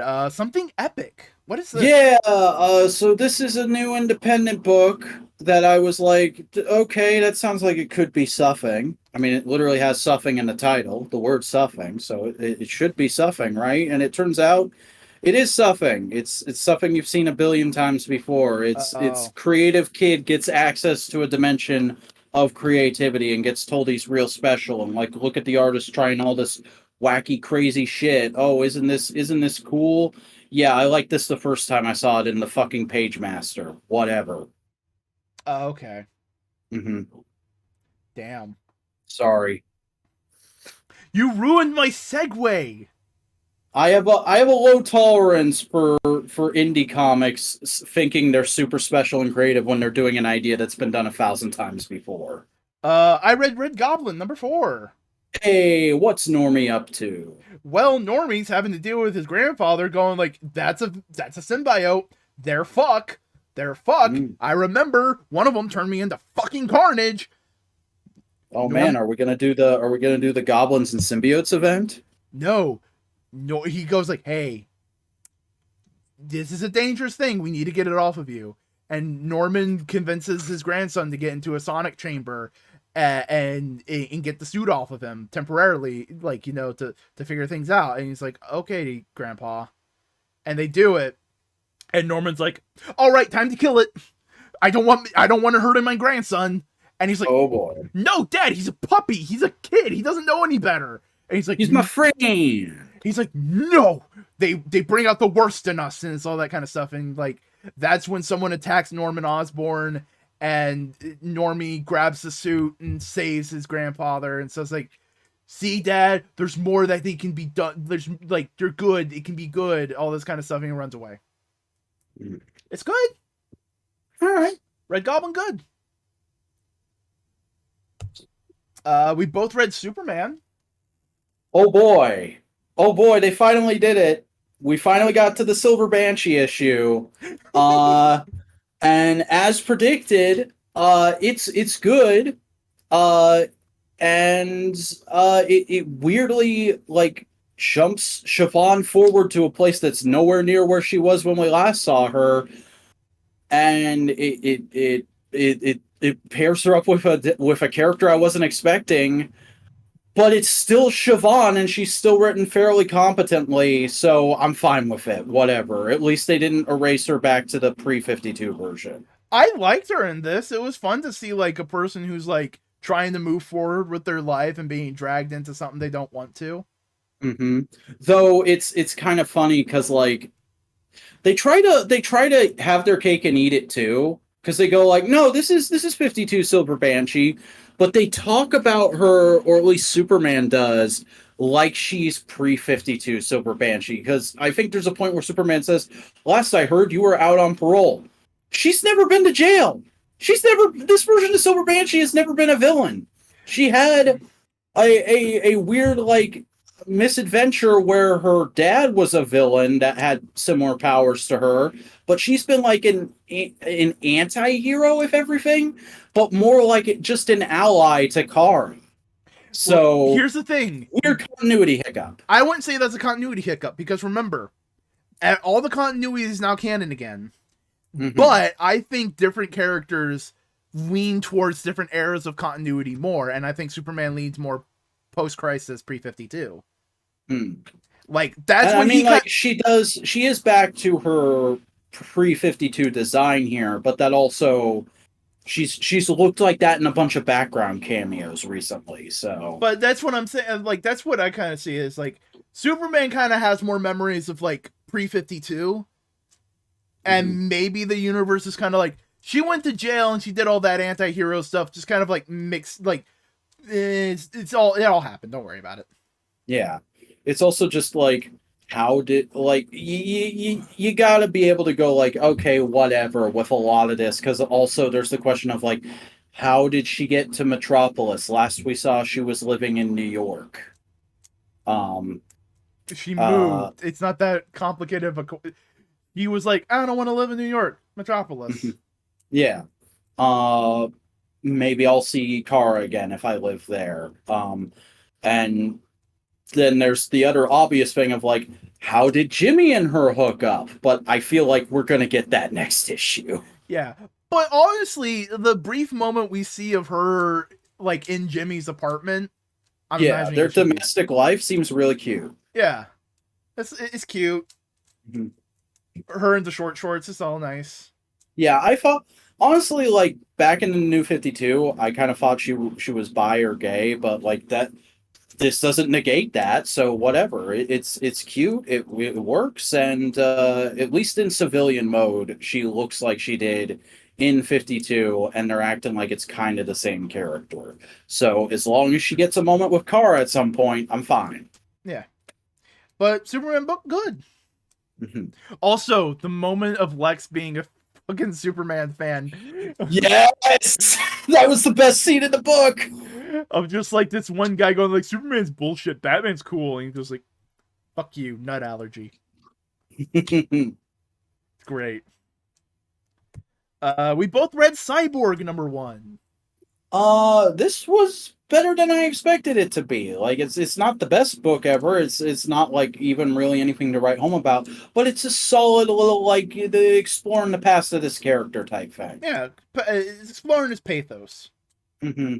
By way of like getting rid of a huge crutch for the character for years of his dad shows up and is a huge asshole and it causes problems for him. And so this book just starts off and his dad's dead and he has to go back home and there's a whole bunch of drama surrounding that. And but there's also possibly mystery. There's also robots and shit and it's like, oh, okay, neat. Mm-hmm. And also like a blogger that's like trying to make a mountain out of molehill of not liking him. Oh, that I fucking when I was reading that, I was just going like, damn, they really made a woke scold that takes sponsorships from anybody. Yep. I hope she ends up being the actual main villain of the book. I feel like that could be a really fun twist if they do that. Yeah, but it's good.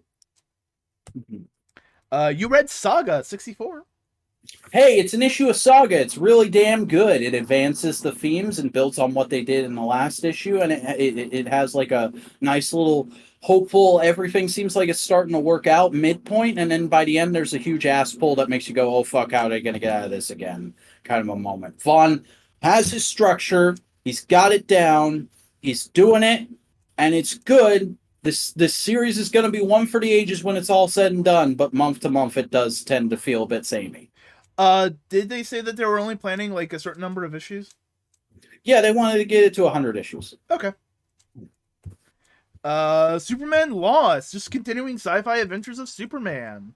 Yeah, I don't remember a whole lot of what happened in this issue specifically, because it was like the first thing I read last week. He finds some space dolphins, they land on a planet of Earth. Oh yeah, the splash page of Superman flying with space dolphins! That looked like a fucking 70s blacklight poster. It was so cool. He fights some like Earth bacteria and they go like, the dolphins are eating us. And he's like, oh shit, I'll try and get the dolphins away. I'm sorry. And he does, but like everything gets bad and he gets frustrated and he crushes the only person he can talk to. Mm-hmm. And now he's like, oh fuck. Good book? Yeah, solid. We both read Titans. Man, Wally West fans just can't catch a break, huh? No. But I will say this. Book good. The rest of the book is really good, and like beyond the decision to do that to Wally, the way they do it is really cool. Oh yeah, I have a feeling he's not dead. He's going to be like I mean, it's the Flash. There can always be time travel shenanigans. At the end of the arc, he's back already. Like, I have a feeling that's gonna be it. Yeah. Um, and like I like how they introduce a lot of the concepts in here and deal with the Titans being much more public figures. I like that we're still dealing with the repercussions of what happened to Beast Boy during Dark Crisis. And I didn't even realize that Beast Boy and Raven are a couple right now, and I thought the way they wrote them was really cute. Yeah. Shame about Corey being basically relegated to I am here and I am the powerhouse because Tom Taylor wants Dick Babs to happen. Yeah, shame. Mhm. Out of anybody in comics, I can imagine them having a throuple, but Yeah, I really want that because I like both ships, but I do agree. Like this is the first time it is really been obvious that Tom Taylor just does not care for Starfire that much. hmm. Captain America: Cold War Part 3. This was really good. It was really good, but it's the continuing things.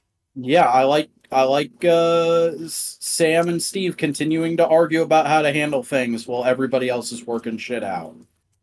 Yeah. That's good. Batman Brave and the Bold. It's an anthology series. Yeah, I was a little bit thrown for a loop by that because I just thought this was a Tom Taylor or a Tom King book because he was the only person I saw tweeting about it. But no, it's an anthology series, and each series is really good. But it makes me wonder why this isn't they're in a book called Batman the Brave and the Bold because they don't have a Batman Brave and the Bold vibe to them. It really just feels like oh all these people have pitches for Batman stories or stories tangentially related to Batman. What Batman book aren't we publishing right now? Those books, the other stories aren't even tangentially related to Batman. Yeah. It just feels like, we want to have an anthology book. What names can we use? Well, Action Comics is being used already. Detective Comics is being used already. It's not a horror book, so we can't use any of our classic horror titles. Nobody cares about Sensation Comics. Let's just call it Brave and the Bold. Mm-hmm. And Batman sells, so Batman Brave and the Bold. There we go. Yeah. Admittedly, though, I do really like the Tom King story, predictably, because it's Tom King and Mitch Gerard's retelling the Joker's like first or second appearance. I forget which one it is because it's been a minute since I read this. It's his first appearance. I remember some of the continuity. It's year one, but it's right after Frank Miller, right before The Man Who Laughs. Yeah, but it's like it's taking that original Joker story and putting it into our modern understanding of Batman's origins. Yeah. And making it like 10 times as creepy. Oh, it's great. Also, I think this is really good, partially because we didn't get a super ton of Batman. Yeah. There was a lot of side characters. Then we had the one with Mr. Bones. Oh yeah, I forgot about that. That was fun. It was fun. And the Superman book was the Superman story was amazing. The Superman story was so good. I don't understand why that couldn't have just been a miniseries of some kind. And the last little alt universe thing was cute enough. It was a super big Kamen Rider homage. Oh yeah, that's right. Just Dan Mora full on leaning into, hey, I made designs of what if Batman characters were Power Rangers type characters. Let's just do what if Batman was classic Kamen Rider, and that's really fun. Literally he henshins. Mm-hmm. There's a whole big. It's great. And then he finds a couple of little Hiroshis that are Dick and Jason. Yeah, and they're looking for their other brother. I wonder what his name is. Damien. Yeah. I mean, that's what DC would want you to think. Obviously. I'm joking. Book good though. Book good. You read Night Terror Special Edition. This is the free comic book day issue. It's fine. It's a lot of like vague setup that doesn't really feel like anything and is obviously going to get elaborated on in the actual book. Yeah. And I'm trying to find it in all the books I read this week. Hey, when you read a lot of shit, it's hard to find something on your stupid phone. But I don't know, it was fine. Didn't exactly put me onto or put me off to Night Terrors as an event. But I'll tell you what, the frickin' checklist certainly did. Yeah, that's a big ass list. It's a lot of, oh boy, because this looks like it's an event that is mostly going to be told via not one shots, but mini series that are issue 1 and issue 2. Oh boy. This is like a convergence style event. It does not seem like it'd be fun to read. Yeah, I don't know how much of this I'm gonna read, folks. Read the ones you want. Mm-hmm. I'll read the Action Comics one because it looks like it's the first time Kara's getting any focus. All right. You read The Vigil? Okay, so this is really interesting. This is technically the second, but it's the first one we're talking about because randomizer. This is the one of the books spinning out of Lazarus Planet, where it's like, hey, we're trying to make new characters.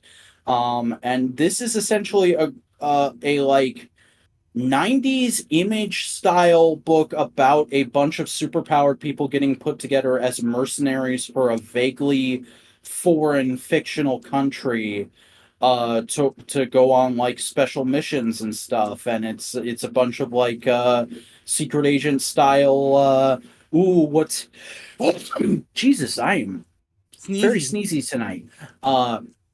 But what's gonna happen? Is there gonna be double crosses? Do we know this person from the past? Kind of stuff. And it's fairly solid. Like I'm not like super into it, but it's better than you would expect that kind of thing to be. Okay, cool. We both read World's Finest. It was fine. This is interesting because it started off as one thing and now it's just like, no, we are definitively doing Robot Uprising story arc.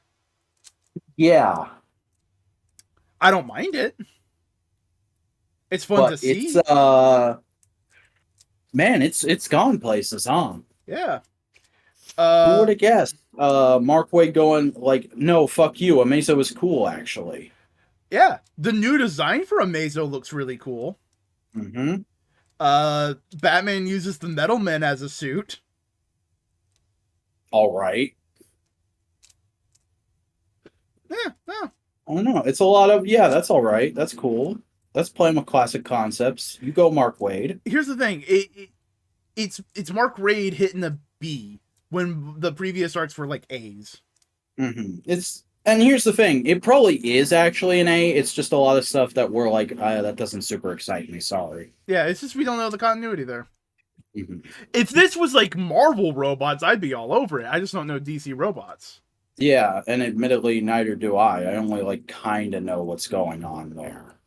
Like, I know Red Tornado, the Metal Men, and Amazo are all vaguely related, but like that's what I know about that. Yeah. But ultimately, it's still fun and it's still a good read. It's not like I'm lost. Mm-hmm. We both read Guardians of the Galaxy #2. This book is going places, man. I get the feeling this is going to be a run for the ages. This is really interesting of a read right after Guardians 3. Because it feels like all of them are now Guardians 3 Gamora. Mm-hmm. Of just like they're done with this shit and they're tired. Yeah, it is very much like shit has gone down and we are way forward and we're way far in space where nobody can get involved with this and we are just doing a thing. We are doing an idea. And we're doing it very competently. I like that they don't explicitly sit down and go like, okay, this is how Grootfall became a thing and blah, blah, blah. The Guardians are flat out like, we don't know how this happened. We don't know what the fuck is going on. We're just trying to save as many people as we can, and we need everyone to get on board with this. Yeah. They basically go to an area of the space that is disputed and under war and go like, hey, you guys need to stop fighting because an apocalypse is coming. And they both go like, no, fuck you. Mm-hmm. And they're like, all right, cool. We'll see your shit. Bye. Yeah, and frickin' Mantis, Nebula, and Gamora are all like, yeah, this isn't gonna work, Peter. he's like, no, it can work. And then Drax is like, no, it's not working, man. He's like, God damn it. Look, I'm trying to be hopeful and optimistic. Yeah, this isn't that kind of book, buddy. Sorry, we're all tired space millennials now. On that note, I just realized Rocket's not in the book. Where's Rocket? Yeah, I feel like that's a big thing. I feel like his absence is very much on purpose, and there's going to be a big moment of like Rocket shows up and oh shit, here's what happened with Groot. Yeah. Though I do really like the whole conversations and what they're trying to do. I like how Mantis was like, this isn't gonna work, but I'm still gonna try with you, Peter. We're still gonna try. Mm-hmm. Yeah, it's good. They steal Mysterium. They sure do. Which is from the X-Men books. And they're doing something with Peter's Planet. Next issue. Oh boy. We both read X-Men. Boy, was this a fucking trip and a half coming right out of Sins of Sinister. Yeah. Because it's just like, hey, more of that, but different. Yeah, shit still be fucked, though. Remember Dr. Stasis is still a thing. You still got to deal with Dr. Stasis. Here's the thing. In Sins of Sinister, they killed Dr. Stasis off real quick. And I think it's just because we're going to be doing something more with him in a minute. Mm-hmm. Which is this stuff. Where they realize, oh shit, all those Wolverine skeletons we've been leaving around everywhere, they're turning them into Sentinels. That was such a cool reveal, and legit, I cannot wait for that Marvel Legends figure. It's so great. And it's just like, oh, everything is simultaneously going to plan and falling apart. Mm-hmm. And remember, they still haven't gotten to the Stark Sentinels. Oh, it's things going whack. X-Men good. Mm-hmm. X-Men good. I read the Hulk annual. Oh boy, how was that Brock Lesnar looking motherfucker? This was probably one of the best single issues of the Hulk in a while. As a single standalone issue, great. It's not as good as like any individual issue in Immortal Hulk, but like standalone, beginning, middle, and end, great. Very nice. Because this is taking place from the point of view of a documentary crew trying to capture the Hulk, and interviewing people around the Southwest and all this kind of stuff, and like interviewing the Hulk's Bruce Banner's professor and everything. Oh man, do we get a Rick Jones cameo? Actually, no, we don't see a Rick Jones. Oh damn! But they're exploring the area, and of course, a monster attacks, and they're like, "Oh shit!" They all get buried underground. The Mole Man shows up and goes like, "Hey, I'm kidnapping you guys now." And the Hulk shows up, beats the Mole Man, beats the monster. And, like, all the documentary crew's trying to get away. The cameraman, the presenter, and everything. The director's going, like, no, this is my chance at immortality. He grabs the camera and chases after the Hulk. Right? Okay. And, like, through circumstances, the director dies. And as the cameraman's picking up the camera, the Hulk's walking towards him. And he just goes, like, did you get the shot? Like, very sarcastic of like, your director was an idiot and he put his life in danger. I hope he's proud of himself. And then we see the funeral, and the documentary crew filmed it, and they were like, yeah, no, the director died trying to make this movie. And then they're like, you hear them as they're like editing it, and they're going like, yeah, no, sad moment and everything. And you hear one person go like, wait, what the fuck? And they zoom into the background of the funeral, and they just go like, is that Bruce Banner? And he's just there at the funeral for the dude. And they're like, oh shit, it's a great little, like, found footage Hulk horror movie. Interesting. It's really good. And we do get a little preview for the next version of the Hulk, which seems cool enough. Nice. It's good, though. It's good. We both read X-Force, the Ghost Calendars. Hey, we're going into a big old fun arc of fucking Kid Omega going, Hey, shit is fucked in multiple timelines, and I need you to help me fix it. Kid Omega coming in and saying, "Hey, by the way, Beast has fucked multiple timelines in multiple different ways. Let's just kill a bunch of different beasts." Yeah, so here we have the beast that is a fucking brood. And next time we're gonna fight a beast that's fucking Nimrod, Mm-hmm. and it's fun. Yeah. But the great some nice little character moments here and there. Fun that like they just go like, yeah, we put secret asshole Colossus on our team, and now thanks to the time travel, he's back to normal for a little bit. Yeah, that's fun. I also like the continuing idea of Red Omega is the scary guy who's like on the side of good people right now. Mm-hmm. It's just like he beats the guys and they're like, did you beat him, Red? Yes, they are dead. It's just fun. Also, Kid Omega being a fun character. Yeah. All good. Yeah. I read Batman White Knight Presents Generation Joker.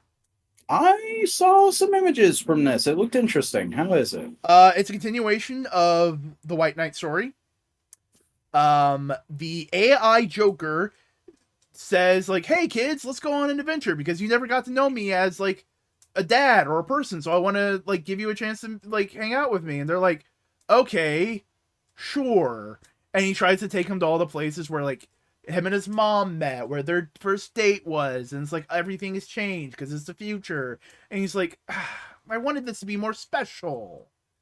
And it's like, but also like Jack, it would have been a little fucked because of what y'all were doing at the time. yeah, it is, and there's like that layer of like he's trying to be a good guy, but there's like I wouldn't say there's elements of the Joker still, but it's like there's hints of things like that, and all the while Harley Quinn's just like, my kids are gone, and we get a flashback of like she's worried, but she's like not doing anything because literally the Jack AI goes like, "Hey, so with everything we did in the last story, I only got like 2 weeks left on this battery. I'm gonna die. I would like to have some time with my kids." So like it's not a kidnapping. They're not just like he's trying to spend time like to give them a moment with their dad. Like it's pretty heartfelt and sweet. So they go to the one place that started off as a nightclub where him and Harley went on a date. Now it's a comedy club. Haha, ironic, isn't it? Mm-hmm. They go in, and guess who's there? The daughter of the ventriloquist who's like, "You killed my dad. You're gonna die." Oh, fuck. Yeah. Meanwhile, Harley Quinn is going like, "My kids, I need to make sure they're safe." So she's running places, and she runs into the other Harley, the fake Harley, old Neo Joker, shit. Neo Joker, and Poison Ivy. Are they a couple? No mention of whether they are or not, but they are going to be in the next book, next issue. Oh, fuck. Maybe this is their way of having both Harley Quinns. Who's the cop lady on the cover in Robin colors? Montoya, I think. Oh, nice. I think that's Montoya. I'm assuming the big character in the middle is Harley and Joker's daughter, right? Yes, that is Harley and Joker's daughter, I think. I don't remember what her name is. Ah, shoot. Jacqueline, maybe? No. Jacqueline, that'd be fucking hilarious. But no, she is the daughter. And she kind of has a relationship with Bruce of like, "You're not my real dad." Oh boy. But also like, "You're here and I care for you," but like, eh. Mm. And so, the son, are like Harley and Bruce living together right now? yes. Oh, where are they living? Are they in the mansion? No, they're in Gotham. Oh boy. No, actually, Batman has to go do a thing to basically get him out of jail free. He has to go help something out. He has to be Batman because he broke out of jail. Legally, he should be back in jail, but they're like, "Well, here's the thing: you helped us take down Powers and did all this kind of stuff. So like, you help us out with this, we'll get you out of jail." And it's like, "All right, cool. I got to go do this first before we can have a happy life together." All It's right. fun. I just went to the wiki. The daughter's name is Jackie. I was And the close. son's name is Bryce. Oh, Bryce Bruce. Yeah. Uh, Not very creative, but all right.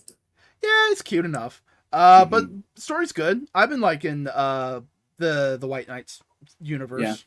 I do like Jackie's character design. Gives me like similar vibes to Ace from Doctor Who. Yeah, it's very much of like how Joker was in the very first White Knight, Mm. wearing the Batman shirt. It's neat. Yeah. It's good. We both read Avengers #1.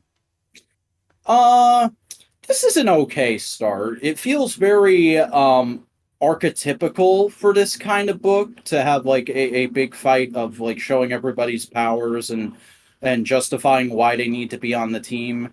There's some good bits of like Carol talking about like why each character matters and why the Avengers matter. And then there's a couple bits that I'm like, I don't know about that, Carol. Here's the thing, though. I really like your characterization. Mm-hmm. I like the I vibe like she I gave like her off. characterization right up until the moment she like directly talks down to the African king. He's not a king. The African ex-king. You know what I mean? It's a Here's fucking here's the thing. white lady in a position of power talking down to a black man, and it made me feel uncomfortable. Here's the thing. It doesn't feel uncomfortable because I read Black Panther, and it's like, yeah, no, you need to acknowledge the Black Panther run before you can just say like, oh, he's a good guy now. It's like, no, you have to acknowledge. It made sense. Oh, did he have some bastard moments in that book? I thought it was more like, no, he's trying to do good and everybody's fucking him over. No, the entire book was a bastard moment from him. Oh, geez. It starts with a bastard moment. It starts with him revealing that, oh yeah, I put sleeper cells in every country that I could activate to just kill people when I need to. Oh, T'Challa! Yeah, that's why I was like, no. Carol needed to talk down to him at that one moment for him to be like, yeah, you're right. All right, cool. I'm an Avenger. Yeah, okay. That makes me a little more okay with that. Doesn't make me real happy about the fact that I just named a kitten after the motherfucker, though. How many characters have gotten bastard moments and gotten redempted? True. And I think here's the thing: you say it's a pretty bog standard and it's kind of boring. After the last Avengers run, I'm happy with a pretty bog standard beginning. Fair enough. You know, it's like, yeah, it's fine on that level. I like the book. I'm gonna keep reading it. yeah. I'll read the next issue. I'm just not terribly excited about it. We both read Daredevil. Oh boy. Chip is going out. He is going out hard. He is saying, "Fucking Matt, you're a lazy piece of shit." Mm-hmm. You're stop feeling sorry for yourself. Literally, like, just it's a whole issue of first off, Cole North shows up and then tells Matt what a bitch he is and says, "Go get your act together." And then Matt goes and fucking just starts cleaning up his mess as best he can. Oh, and he saves all the people he can from the rich assholes. He fucking takes the eye out of the dude. Yeah.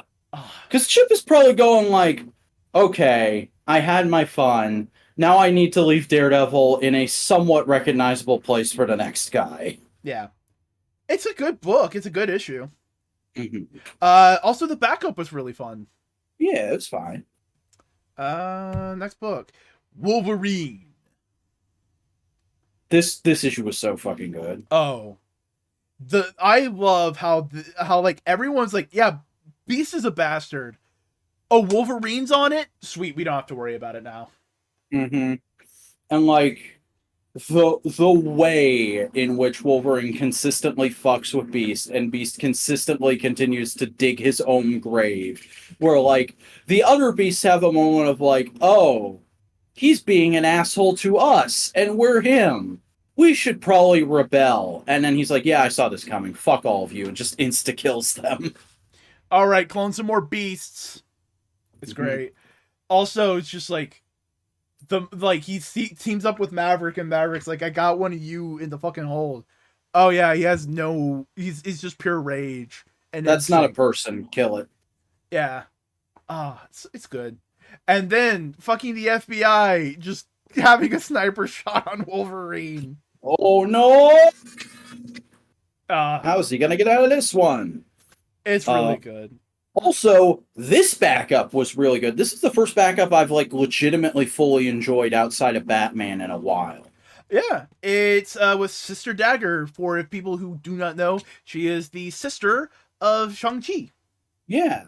And like they talk about that, but it's mostly just like Wolverine meeting another superpowered little girl and teaming up with her and becoming fast friends because that's a thing Wolverine does. I love the moment where he's like, "Oh yeah, Shang-Chi told me about you, your Sister Dagger," and she's like, "No, I'm Deadly Dagger."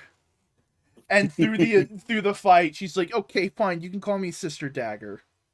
And he's like, all right then, Kitty version 6.74 B.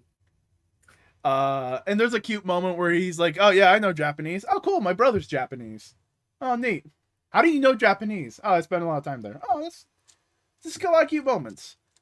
I coined the phrase Konichiwa Baka Gaijin. That's true. There's a real panel of Wolverine saying that. You read Spirit World.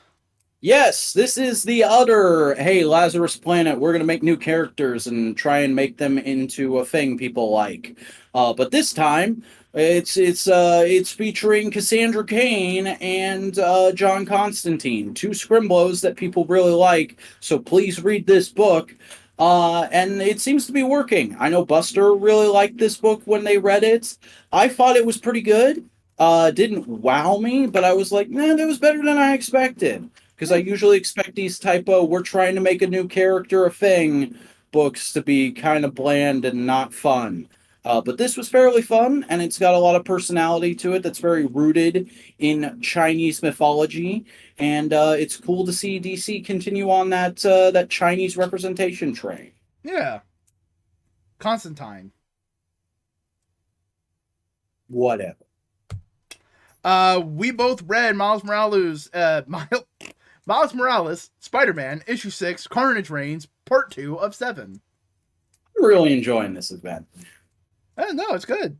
I love this Scorpion dynamic in this. Yeah, who would have guessed Scorpion is a more fun foil for Miles than Peter?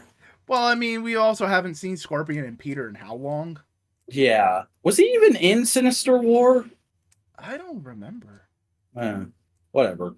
It's fun. They're going back and forth. They're being like, no, we gotta save people. No, we gotta survive. And then Carnage shows up and it's a problem. And then suddenly we find out Scorpion's not the only one working for the New York Police Department. They've got a whole super team of super bastards and taskmasters in charge. I love how Taskmaster isn't even like insulted by any of Miles's things. It's just like, oh, hey, what's up, kid? Yeah, he literally walks up to Miles and goes, "Hey, kid, long time no stab." Like, it's like, I love happy-go-lucky Taskmaster. Mm-hmm. I don't want no brood. He's just happy to be working. He's just happy for a paycheck. No, I've been enjoying this crossover. Mm-hmm. I'm a little annoyed. I got to start reading Carnage and Red Goblin, not because I think they'll be bad, just because like it's more shit I got to read. But yeah. I'll do it for the duration of this event. Yeah. And finally, we both read Fantastic Four #7 Legacy 700. Perfect lineup. How the fact that lined up perfectly. Buddy boy. Yes. I'm gonna make a fucking hot take statement right here. This is the best milestone issue of a book since I got into comics. This is really good. And I know because it's just here is a single story that is extra length and builds on what we've already been doing with the book during this run. But it also is a retrospective look of the history of Marvel through a very specific story-related lens. Because it's Doom shows up and he goes, Hey, that's my fucking goddaughter that you let get trapped in time. I care about her. I'm gonna try and save her now, you bitch. And Reed's going like, no, no, no, no, no, no, don't. You'll fuck up the time stream. Don't. You can't even. There's no way. I tried. And he goes and does it anyway. And it's a whole book of Doom trying various time shenanigans to save Valeria, and it doesn't work at all. And then he just goes like, well, fuck you. I'm gonna go. I'll find another way, but not here and away from you. I totally am not giving up. I'm still better than you. Fuck you, Reed. Bye. There's also a moment where he's going like, everything seems to revolve around me, like I'm God's favorite. Mm-hmm. It's Doom. pitch perfect Doom. Mm-hmm. It's really good. How long have we been going, Aki? I think we're almost at 3 hours now, but we're also almost done. This is the last book. Yeah, this is the last book. Really good book. Fantastic Four has been a top-notch book as of late. It's really good. If you're not reading Ryan North's Fantastic Four, jump on it. I think it is the Marvel book to be reading right now. This was the book where they fucking did they announced that Shield was coming back. Oh yeah, that's right. Because Maria Hill is in the CIA, and she's like, oh yeah, no, I purposely let Sue get away. We just needed to let them know that, like, we have an eye on them. And Nick Fury was there going like, oh yeah? And she's like, yeah, we're trying to set up a thing to stop these kind of things in the future. Yeah, what are you gonna call it? Oh, you know what we're gonna call it because we're a defensive measure. And it's like, oh, Shield. Yeah. So yeah, good stuff popping off. Good stuff. But that, my buddy, my friend, is it. It's Torino. We did it. We talked about Guardians. We talked about the news. We talked about a bunch of books. I talked about a new toy. It's a good time. Yeah. This was truly a giant size no prize. You want to tell the people where they can find you?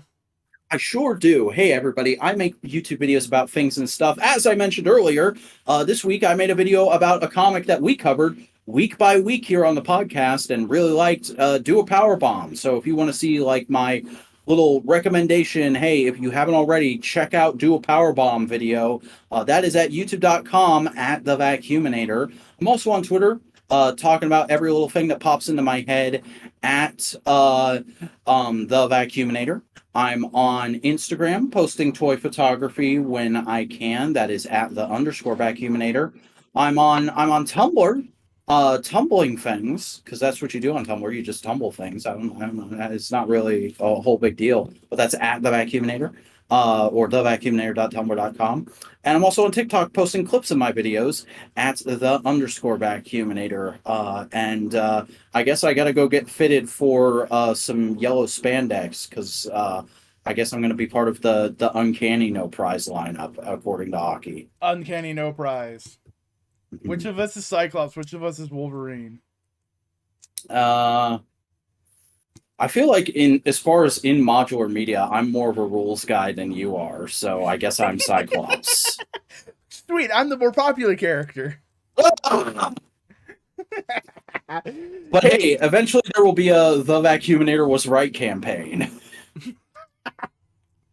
Goddamn. Hey, howdy. I'm Boingo Writer. I do a variety of things on the internet. I stream on Twitch Monday, Thursdays, and Fridays at around 9 to 10 p.m. Eastern Standard Time. Come around, hang out and chat. Sometimes this fucker shows up. Look at that fucker. Hey, I also post videos on the YouTubes. I have a weekly review of Kamen Rider Geats. I also post video essays and editorials and a variety of other content. So go subscribe to Boingo Writer. You can also follow me on a variety of other social media platforms, such as Twitter, TikTok, and Instagram at Boingo_Writer. And you can also follow me on Tumblr. You can see all the shit there. Anything else? No. There is another thing. Fact isn't Jean Grey. Snow Cone is Jean Grey. Get your shit right, Aki. Come on. This has been No Price Podcast, your podcast for Marvel movies, merchandise, comics, and more. We also have other podcasts, such as Components, which is just kind of like a weekly hangout sesh. We bullshit find out. We also have Analytical Fanboys, a monthly media cast where one person picks a piece of media and we talk about it. Next episode is going to be on Scoob and Shag. I have to read that in its entirety at some point this week. It's on Webtoons. Yep. I'll get to it. Don't worry. Yeah. We also have Twit. This week in Tokyo. You want to tell the people about that? Hey everybody, This Week in Toku is where myself and Buster Corp discuss all the latest news and releases from the wild world of Japanese live-action special effects shows such as Super Sentai, Kamen Rider, and Ultraman. We've got quite the heckin' show coming up for you this week. There was a couple Figure Arts announcements. We got some more information on the Pump Jack and Tycoon meets Shinobi specials. We've also got all the regular new episodes. We finally got subs for Dog Ender's episode free, so we'll be able to talk about that. And oh my god, they finally went and did it. They made a fucking Ano Shin Projects crossover. That's a toy. It's a crazy fucking toy, but it's a toy, and we're going to talk about it this week on Twit. I would love to have one. I hope you have $250 because that is how much it costs. Not for import fees. I would love to have one like the actual price it's worth. Mm-hmm. Yeah. So yeah, if you like any of these podcasts, any of those podcasts, well, give us a like. Leave a comment down in the description. Tell us what you want. Tell us what you really, really want. I want you to like, and I want you to subscribe to the channel so you can see this podcast and many more at Modular Media, where hopefully we'll do some cool stuff in the future. We'll also do cool stuff next week.